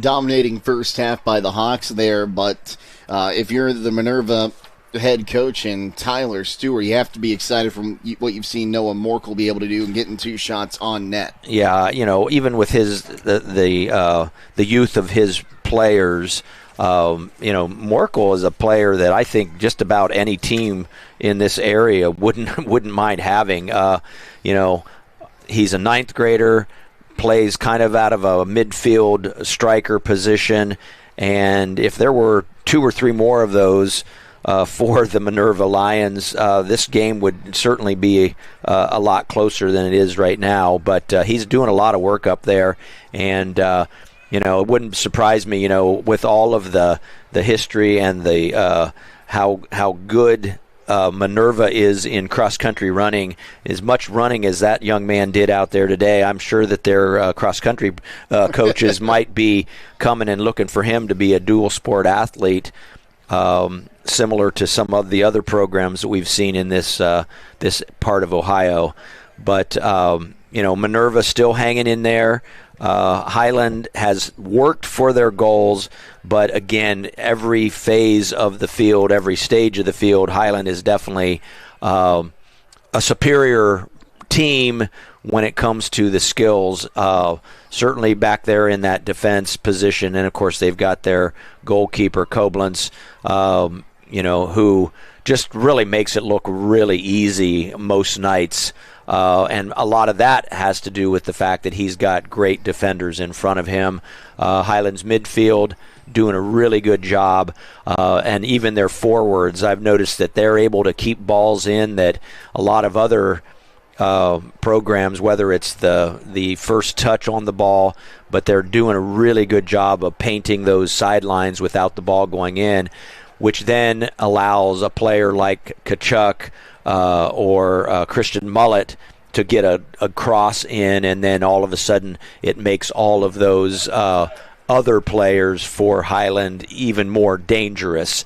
In the case of somebody like Rowan Miller, I mean, he had 3 opportunities to score goals, got 1 of those out of the 3, which isn't really a terrible average. So again, Hiland pretty much taking care of business here this evening. 7-0 the halftime lead. We'll take a quick timeout and be back on WKLM. Hey, have you been to the jewelry store in Millersburg lately? No, why? What's new? They've got these gorgeous sterling silver birthstone stackable bracelets. They've got necklaces and earrings. Perfect for gifts or treating yourself. Birthstones? Stackable? Okay, now I have to check them out. You'll love them. Stop by the jewelry store at 97 West Jackson Street in Millersburg. I'm on my way. The Jewelry Store, where meaning meets style. Second half underway here at Hiland. It's Colton Fetty with the ball at midfield right now for the Lions. Gets the pass through to Boone. Back to Fetty, trying to get that one forward for Morkel. It'll be cleared out before he can get to it. Now here's Kachuk for the Hawks. Going to send it to the far side, but sends it too close to that far touchline. It'll go out for a throw-in. Jake Seidel and Scott Mellor with you here. Drew Dunlap is our videographer, and Jacob Heading, our producer. Phoenix Price back at WKLM Sports Central. Great to have you with us tonight for this one, everyone. Again, 7-0 the lead for the Hiland Hawks. Boone going to try to send that one forward. A little contact there as Morkel trying to get to it. Here's Kachuk going to send it in the middle for Troyer. Back to the near side. Now Wright almost took that one off the foot of Miller. Miller battling on the near side, trying to carry this one in. Gets it to the top of the 18. Crosses it up top. Here's Kachuk, comes in, gets a defender. Tried to get it off the volley. It's partially cleared out. Mullet leaves it back. They fake the shot. Here's Troyer back in the middle for Kachuk. Trying to get past the defender. Keeper's coming out. Keeper can't get to it. Kachuk couldn't pull the trigger, and it's cleared off the goal line. Yeah, it looked like Wyatt Gonzalez, Johnny on the spot that time, and he was able to get there and get the ball out, and he almost put it out on Route 39.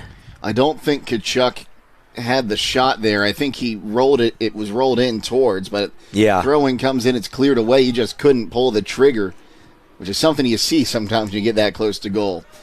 This one's cleared out towards midfield. It's Morkel who tried to settle it. Now they'll try to do the 1-2 up to Boone. Knocked down at midfield. Fetty going to battle for it, but it'll be the Hawks gaining possession. Comes to the near side for Miller. Miller will turn on it, drops it for Troyer. He's going to send it down to the corner on the near side, and we'll see if the offside whistle goes. No, it won't. Here's Gertz with it. Driving in, here's a cross through, and that one sent up and over on the attempt by Kachuk. Yeah, it looked like Kachuk was still pretty much point blank, and sometimes it just goes off the foot. Scott, you and I have watched enough soccer to see that the hardest thing to do is score in a wide open net. Yeah. Because if you just mistouch that a little bit, it's going to run wide, and sometimes you just get in your own head with things like that. No, but if he keeps getting opportunities like that, he's going to end up with one tonight. A little bit like a layup, wide open layup in basketball, or a wide open dunk. Kachuk with it in that far corner. We'll drop it back to the midfield. That's Boddicker. Now sent back towards the corner. Kachuk can't get to it. Stutzman will pick it back up in the midfield, sent to the far side for Jones. He's going to send for Kachuk. That ball goes out for a Minerva throw. Throw comes in, knocked down off ahead. Ball pinballs itself into the midfield. Now here's Kachuk with it. Kachuk from distance takes the shot, blocked in front.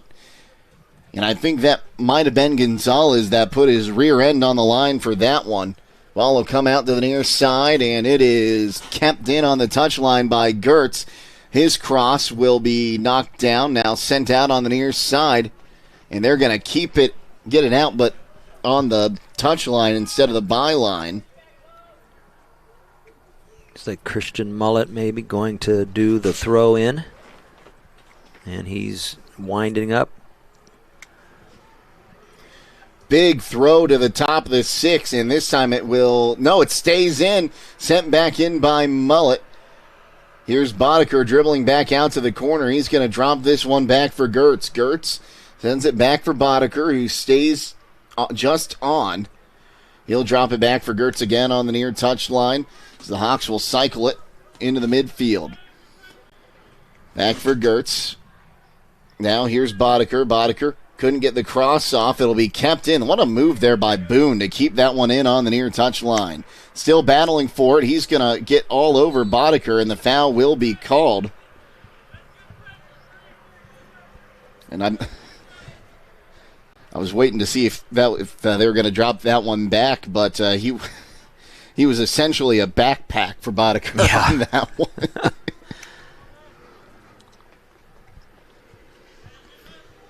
So Stutzman to take the free kick.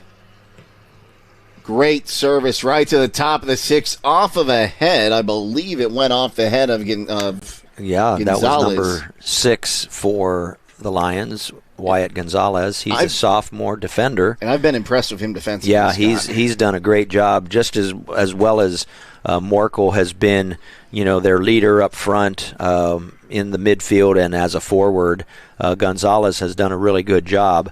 Also, the sometimes goalkeeper, Jace Wright, has done a pretty good job. Ball's loose off the corner. Gonzalez has to clear it away, at least for a moment. Gertz tried to send it back in, and now Bodie's on the counter. Boone is on the counter.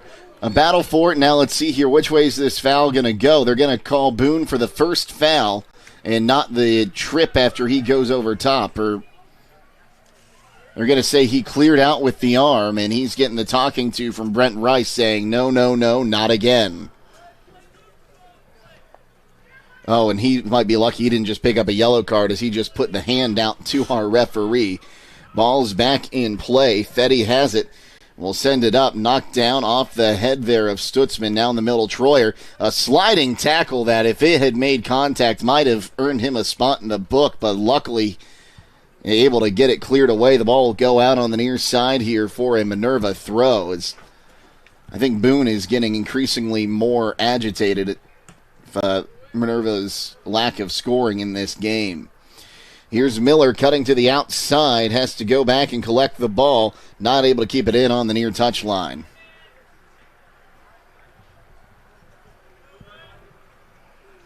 Throw comes in off of Bodeker's head. Miller pops it up in the air.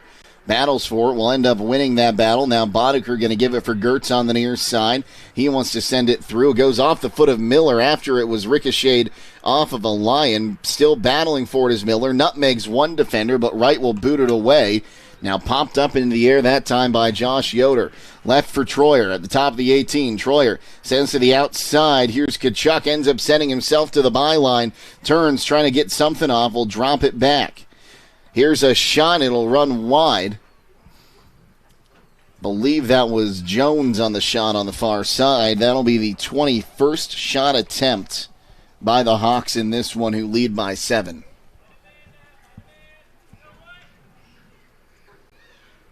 So Wyatt Gonzalez, the sophomore defender, again has it teed up on the 6. They'll line it up with the far post this time. Boots it forward. Takes a hop. Troyer, the first one there. It's headed away from him. Now he'll come back and collect it into the middle for Stutzman, but I think a handball was called.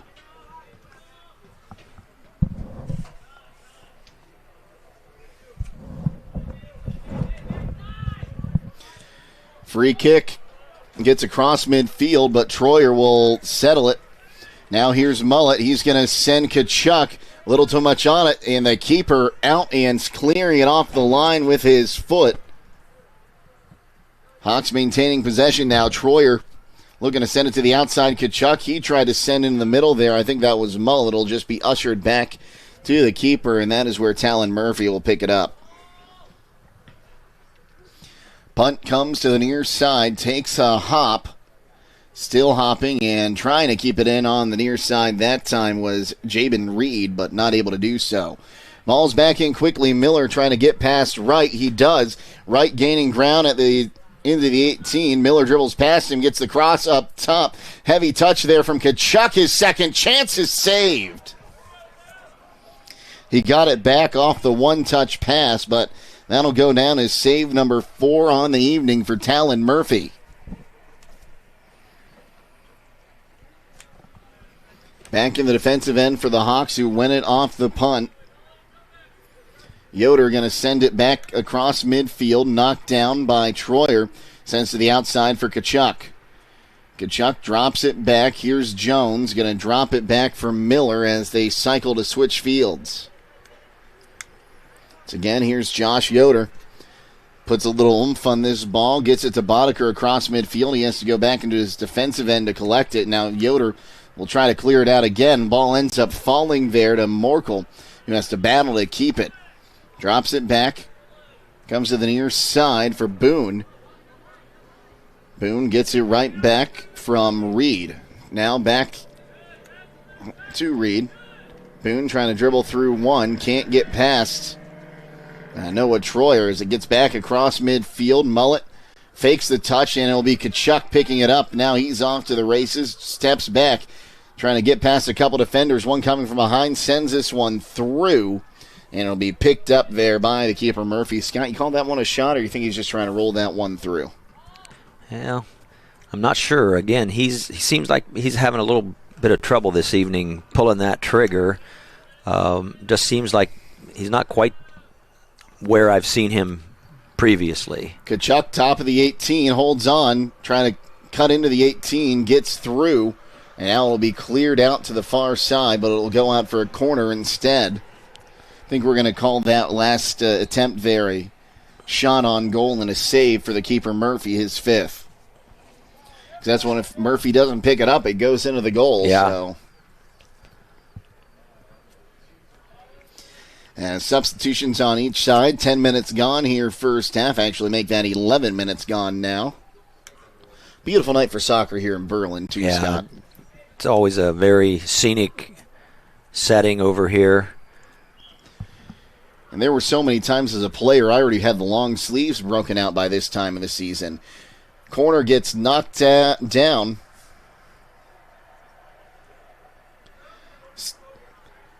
Bodie Gertz takes a long shot. It's off an elbow, but it was in a natural position, so no penalty given. It'll be cleared out to the near side. Wright knocks it out.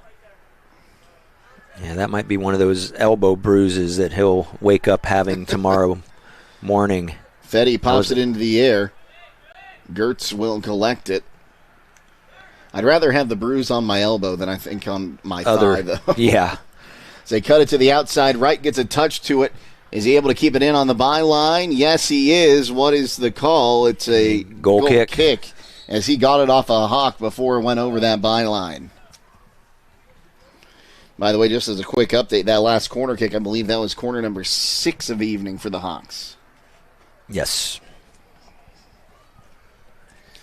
7-0 the lead for Hiland. 27:45 to play here in half number 2.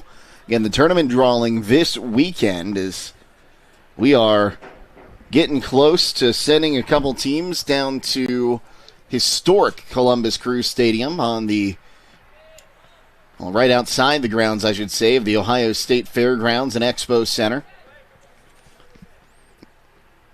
This one booted away by Koblenz. Troyer will come out and collect it in the midfield. Now they'll one-touch it back to Boddicker, back to Troyer. He tried to get it through his defender, now pops it past him, and Boddicker will come and collect it. Sends to the outside, but run through and picked up for a moment there. Physical play there, and I think that was Fetty. Ends up causing that ball to go out off of a Hawk. Fetty, another one of those ninth graders.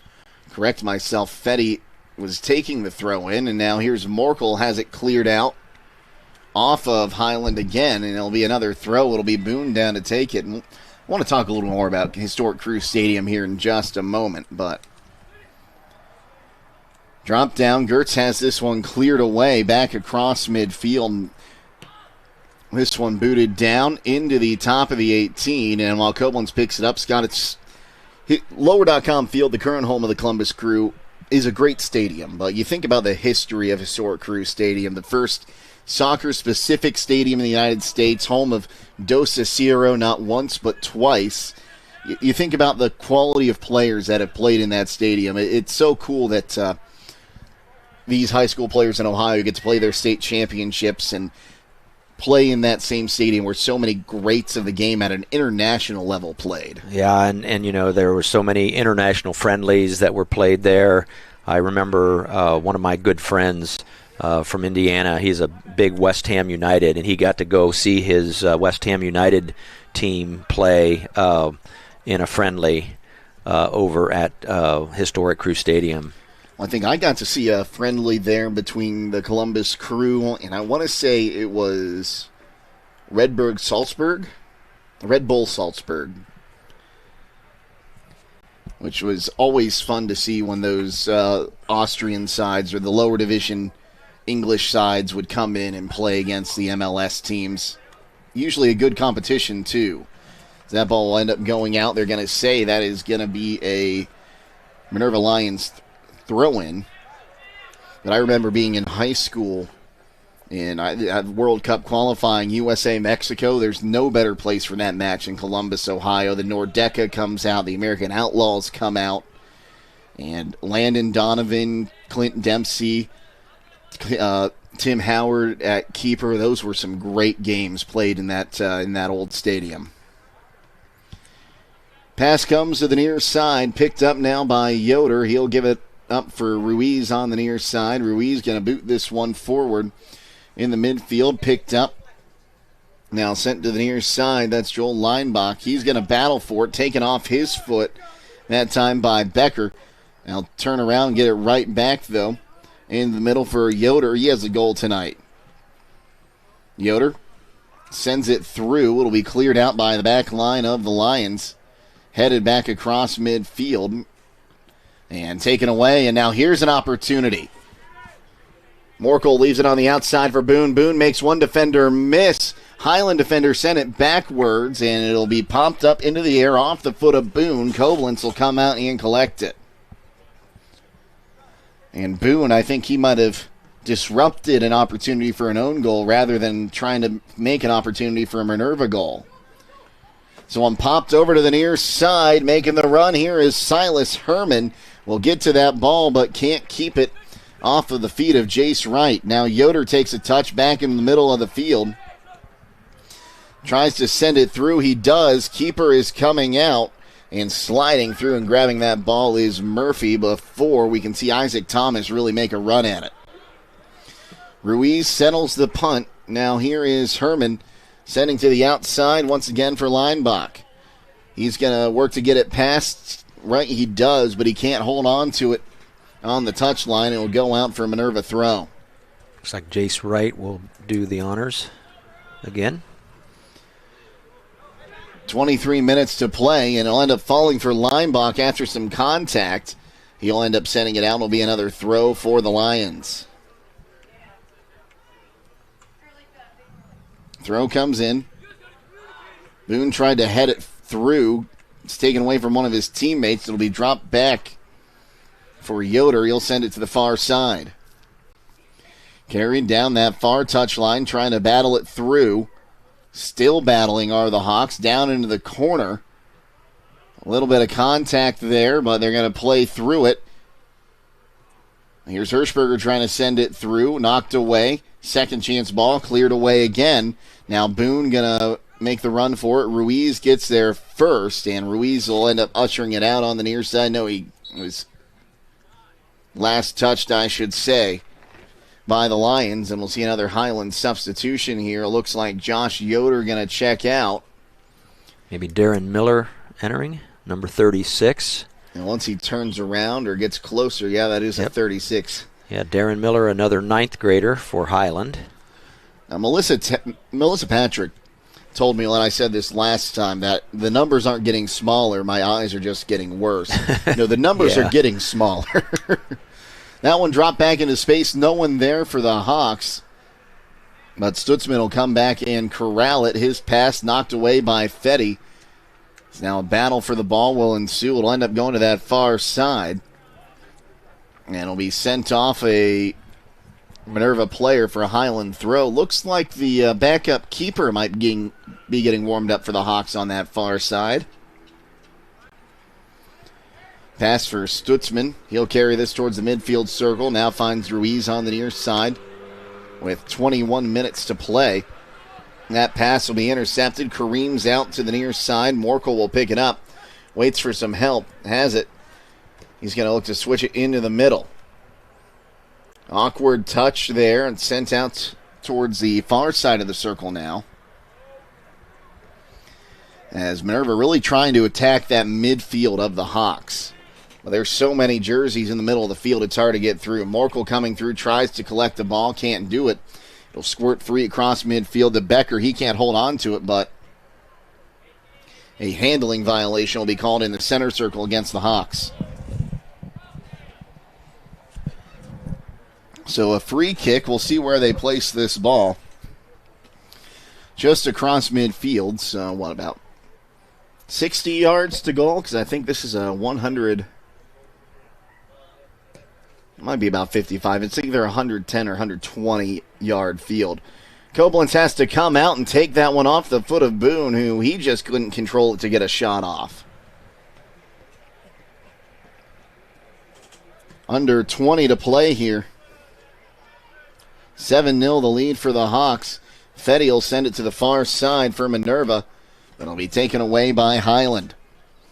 Down the line it goes. This one not going to go out, but the keeper, Murphy, will boot this one forward. It'll fall to the Hawks, and they'll pick it up here in the middle. Gonzalez running through there, challenging on the 50-50 ball, then keeps it the defender away so that it can be cleared across midfield. And we'll see Miller in his first action, chasing the ball on the near side. It'll go out for a throw, and we are going to see a keeper change for Hiland. Koblenz's night is done. And I am not sure who the other goalkeeper is on the roster for the Hawks. Sorry? It is.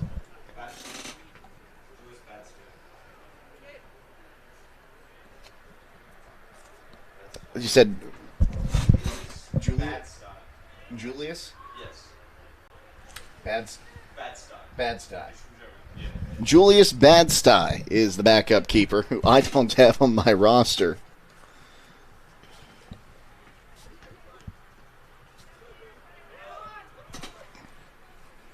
So Badstye now in goal for the Hawks.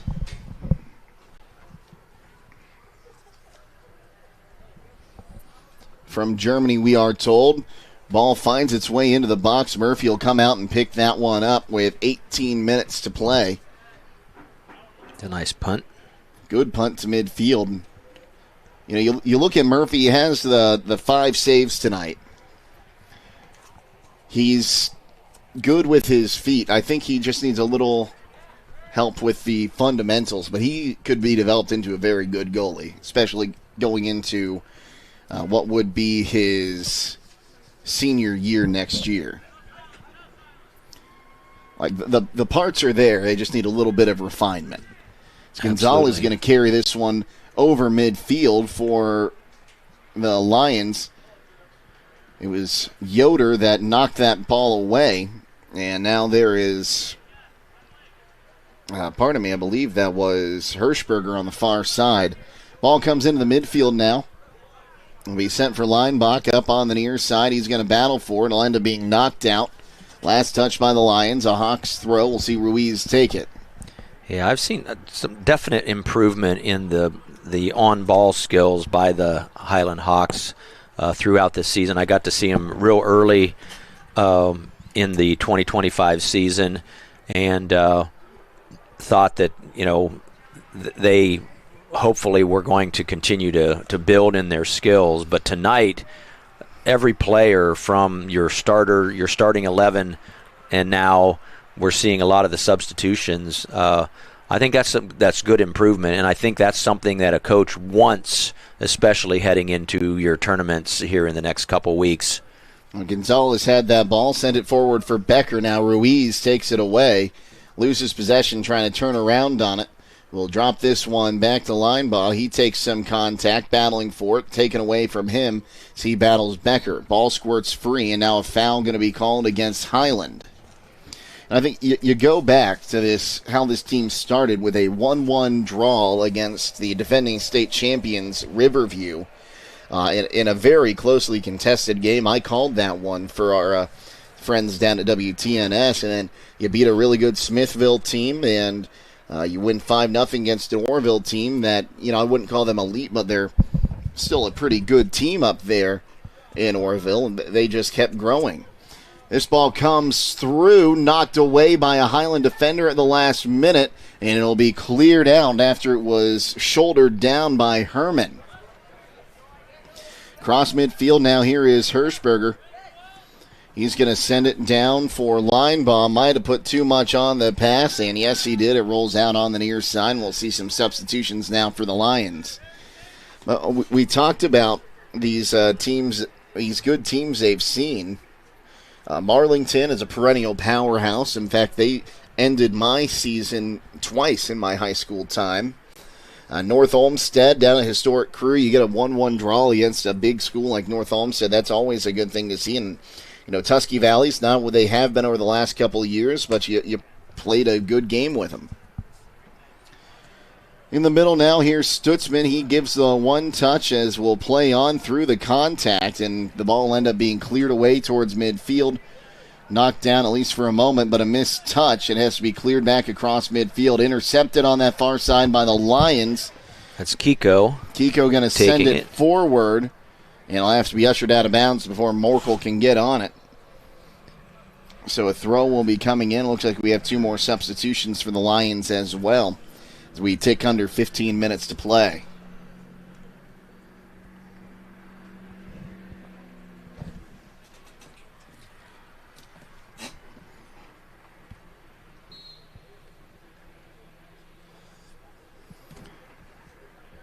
Ball's in. Hiland partially clears it. Then 2 Minerva players run into each other. I believe that was Flew and Arnado, both trying to send that ball through. It allows the Hawks to get through. Now here's line ball on the other side, as Wright will turn that ball around, trying to keep it away from him. A shoulder-to-shoulder battle. Wright still holding possession. Sends it to the near side. It'll be sent into the middle that time by Dominic. Knocked down there by Morkel. And now on the other end, here's Dominic.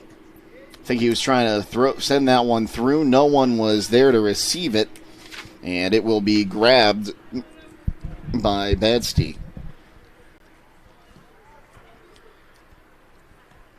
Popped up in the air at midfield. Now it's the Lions in possession, sending it forward for Morkel. He was running the other direction. The Hawks have the ball. They'll send it to the far side. 13 minutes to play in this one. The ball goes out of bounds. Yeah, Hiland always does a really good job of keeping their shape, keeping their spacing, and that is frustrating for some teams because you can always kick the ball, and that's going to move a lot faster than a player running, to it and trying to carry it on their foot. Throw goes down the line.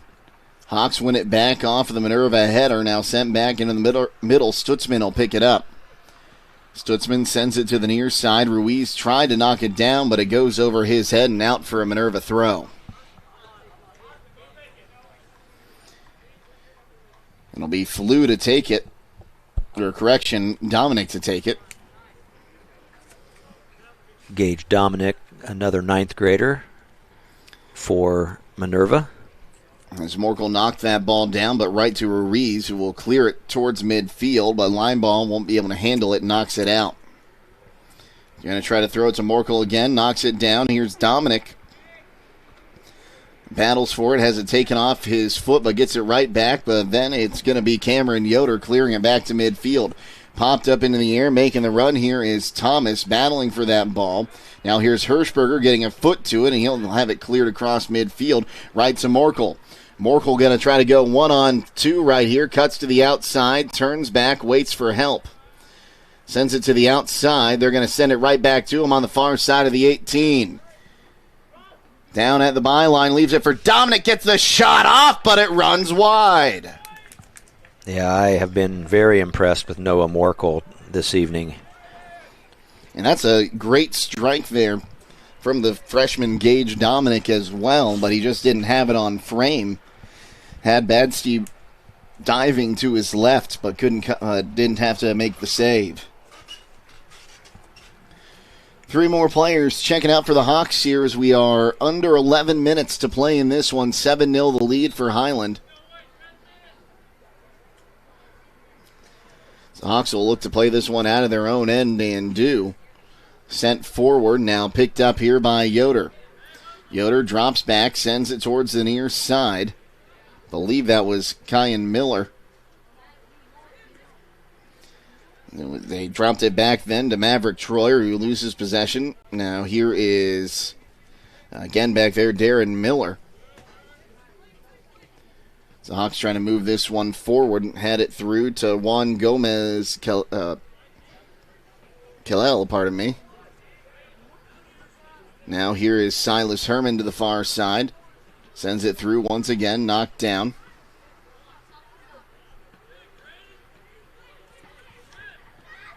Stutzman battling for it, sends it out to the far side for Silas Herman, who continues to try to keep that one away from the Lions, but they'll pick it up near midfield.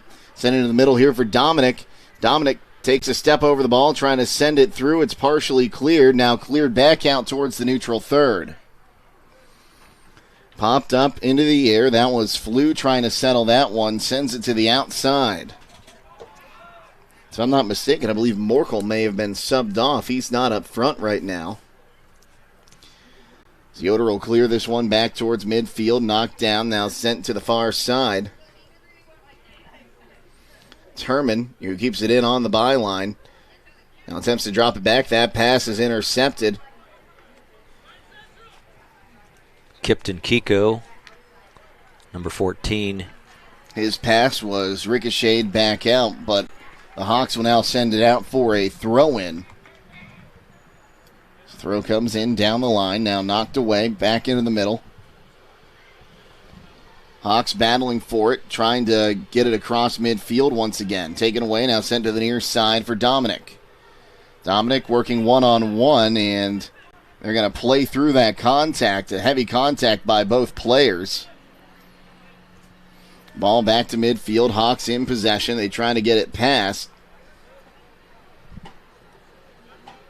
It's really neither team holding much possession at the moment in the neutral third. Drop back now, sent down that line. Silas Herman gets a boot to it. It'll be picked up by Minerva. Sent down that far line, now cleared away. Right into the middle there to Juan Gomez. They'll send it through once again. Gomez giving chase as Gonzalez will pick it up. Gonzalez carries far side to the touchline, keeps it in on the clearance, but the Hawks pick it up. Booted down the line again. Gomez will end up picking the pocket of the Hiland midfielder, and we go to the far side. Gomez almost got in there to take it away from Jones. Jones now going to shield that ball as it stays on the touchline and will roll out for a Hiland throw with 7:40 to play here in the second half. A 7-0 lead for the Hawks. Yeah, that's Wyatt Gonzalez, number 6 for Minerva. Dominic carrying forward now as it's taken off his foot. They try to send it through, but here is Maverick Troyer cutting to the outside with pressure coming. Sends it forward for Miller. Back to Troyer, has it knocked off his foot and out for a Hiland throw.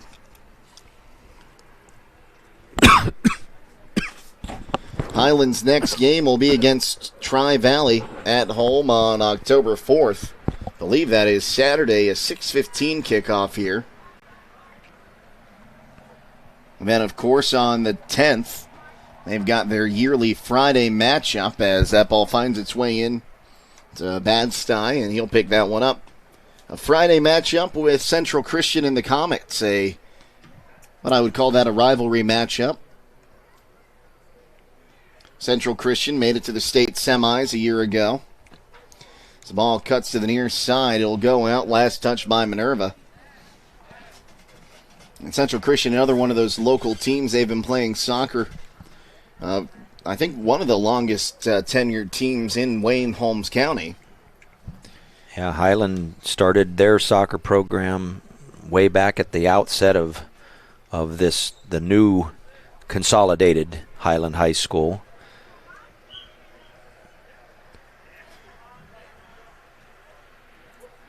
Throw comes into the midfield again. As looking to move this one through now is Grady Troyer. A battle for the ball. Now Maverick Troyer has it for Hiland, and a foul going to be called against the Hawks. The 5th time the whistle is blown against them tonight. And it'll be a free kick.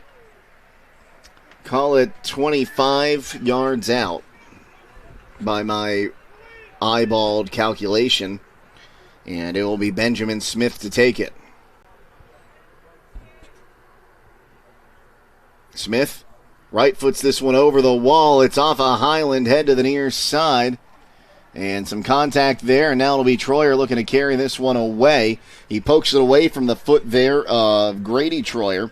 It'll find its way back out top to Wright, who wants to carry it, or now send it to the far side, I should say. Giving chase is Kiko. Kiko dribbling down in towards the corner, looking to get the cross off. Right-footed cross comes through. Keeper can't get it. Ball's loose inside the penalty area. Popped up in the air. A missettle there by Arnaudo, and the Hawks, well, had it for a moment, then gave it away, and now Yoder will pick it up on the near side. But not able to get to it to keep that ball in play was Mellor with 4:40 to play here in the second half. Yeah, Minerva continuing to play hard out there. Smith throws it in. There's Arnaudo setting it towards goal, and the keeper will have it on the cross attempt there. Right in there to try to pick it up, or to grab that, though, was Zane Shepard, who's also listed as a goalkeeper for this team. It's a freshman wearing number 15 tonight. Here's Dominic trying to send it to the outside for Kiko. Kiko settles, pops it up in the air. Ball still loose in the air. Hawks try to clear it out to the near side. Here's Dominic, though, tried to send it through, and Troyer will clear this one across midfield with under 4 to play. Gonzalez will have to come back and pick it up. Gonzalez gets the touch to the near side, now gets it up back on the pass. 50-50 ball going to be won there by Stutzman, who sends it forward. Now Troyer gets it off the attempted clearance. That was Ruiz sending it on the far side. They'll try to get it on the 1-2. Here's Juan Gomez, and the missed clearance there by Wright. The second clearance knocked down by the Hawks, and the keeper Murphy will come out and pick it up to keep it out of harm's way with 3 minutes and change remaining in this one. Yeah, a couple of his defenders took a shot at it and to try to clear it, and he had enough of it, so came out and decided to take it himself. Hawks will send the ball to the near side. It will come out and go for a Minerva throw-in. Yeah, Hiland will play Tri-Valley, as you said, at home on October the 4th. For this Minerva Lions team, they will play Canton Central Catholic, and that will also be a home game for Minerva on the 4th. And kudos to the Lions and their coaching staff. You know, they've taken their lumps this year, but you know, playing these good opponents now where you've got this young core roster can only help improve. As here's a loose ball at the top of the 18. Ruiz cuts in. Just the keeper to beat, shoots and scores. 2:11 on the clock. The score in that to make it 8-0. Yeah, Caden Ruiz, a junior for Hiland. And the clock continues to run as we're at the running clock at halftime. So Ruiz makes it a 8-0 match. Our first and only goal so far here in half number 2. Now under 2 minutes. If we were in tournament play, that would end the match, but of course that rule only in effect in the tournaments. As here's Yoder with it, going to carry on the near side. It'll be sent down by him and out for a Minerva throw-in with under 90 seconds now to play. Make it 80 seconds. As the throw comes in, here's Flew. Sends it forward now for Shepard. He can't get to it. It was cleared back across midfield. Ruiz trying to hold on to that ball. Battles for it. A trip at midfield, and it'll be called against Ruiz. Foul number 6 against the Hawks tonight. Under a minute to play now. Yeah, all of these are valuable minutes for those substitutions for Hiland as well as for Minerva. Good to be able to get out there on the field. Gonzalez will boot this one forward. Popped up into the air.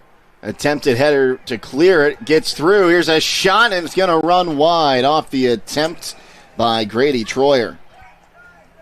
I think I have that as their fourth shot attempt. 2 of them have been on net tonight.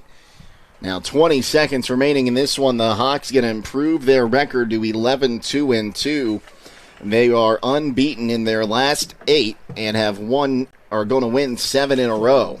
9, 8, 7. 5 seconds left in this one. 4, 3, 2. The Hawks will get the victory in this one by the final score of 8-0. We'll take a quick timeout. We'll come back, quickly wrap this one up next here on WKLM. When you work the land, you know, out there in some far corner of a field, there's an old steel fence post that has your number. And that's when you should have ours. We're your certified Firestone Farm Tire dealer.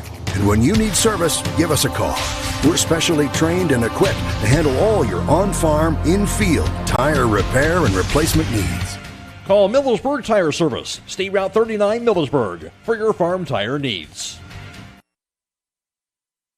Looking to upgrade the exterior of your home? Siding is indeed the best bang for your dollar. Hi, I'm Nevin Mast with Home Siding Contractors. We have the best siding on the market today, and the low maintenance aspect of our siding is what our customers enjoy the most. Provia Siding fits that bill exactly. No frequent painting or staining with wood siding. No routine sealing like stucco. Provia Siding lasts. Check out all we have to offer at our new and improved showroom east of Millersburg, and let our experienced sales team show you how affordable our products can be.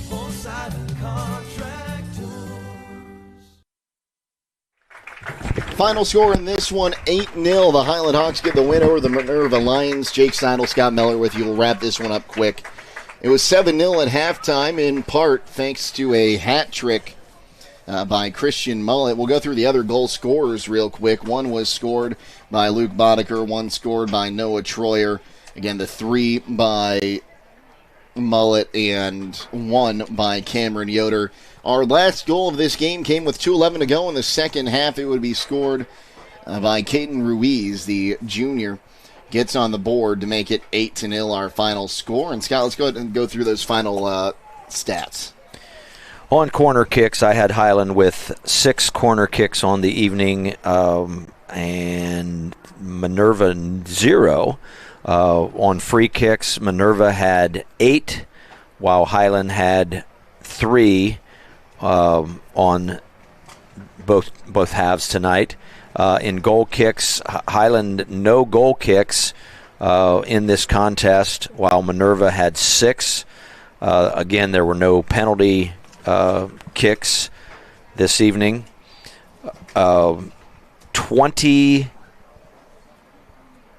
Let's see. That's I've got 23 shots on goal by Hiland, and I believe that was 13 of those, 13 or 14 were on frame. And then for Minerva, 4 on the contest. Hiland's goalkeeper had 2 saves, while the goalkeeper from Minerva had 5, and that ends up with our score of 8-0, with Hiland Hawk coming away with the victory and improving their record to 11-2-2.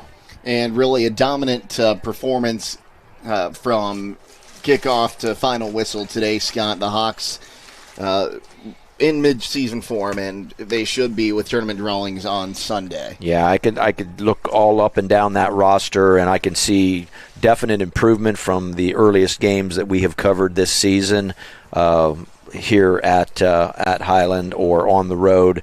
And again, it was a very game but young Minerva Lions team that came in here. But this is kind of what you expect when you come to Hiland. Not only is it their home field, but when you catch them at this time of the season starting to really focus in and hone in on what they need to do to make a long tournament run, which they've had the good fortune of doing here the last several years. But, Hiland in very, very good form tonight. And the building blocks are there for Minerva. I think we saw a lot of good things at different times from the Lions tonight.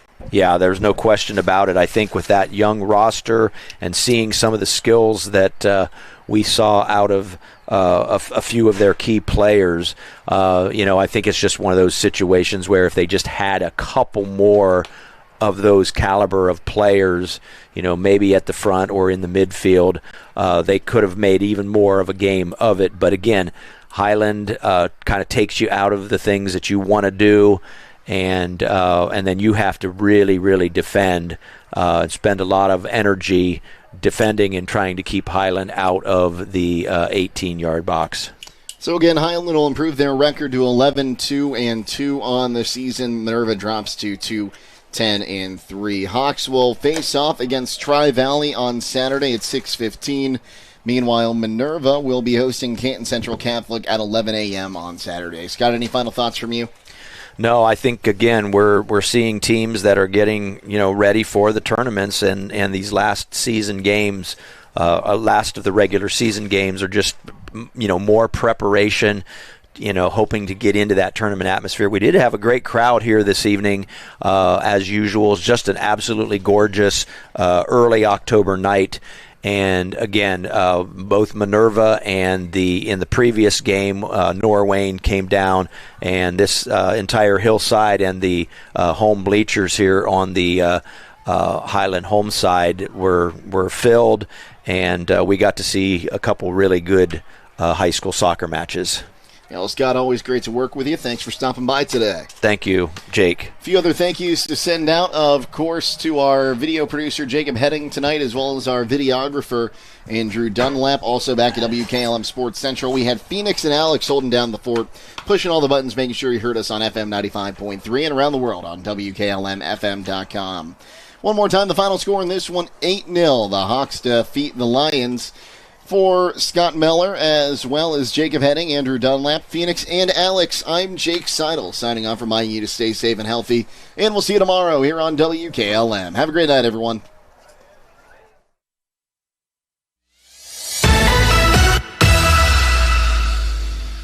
Tonight's broadcast has been a production of WKLM Radio and Claxon Communications.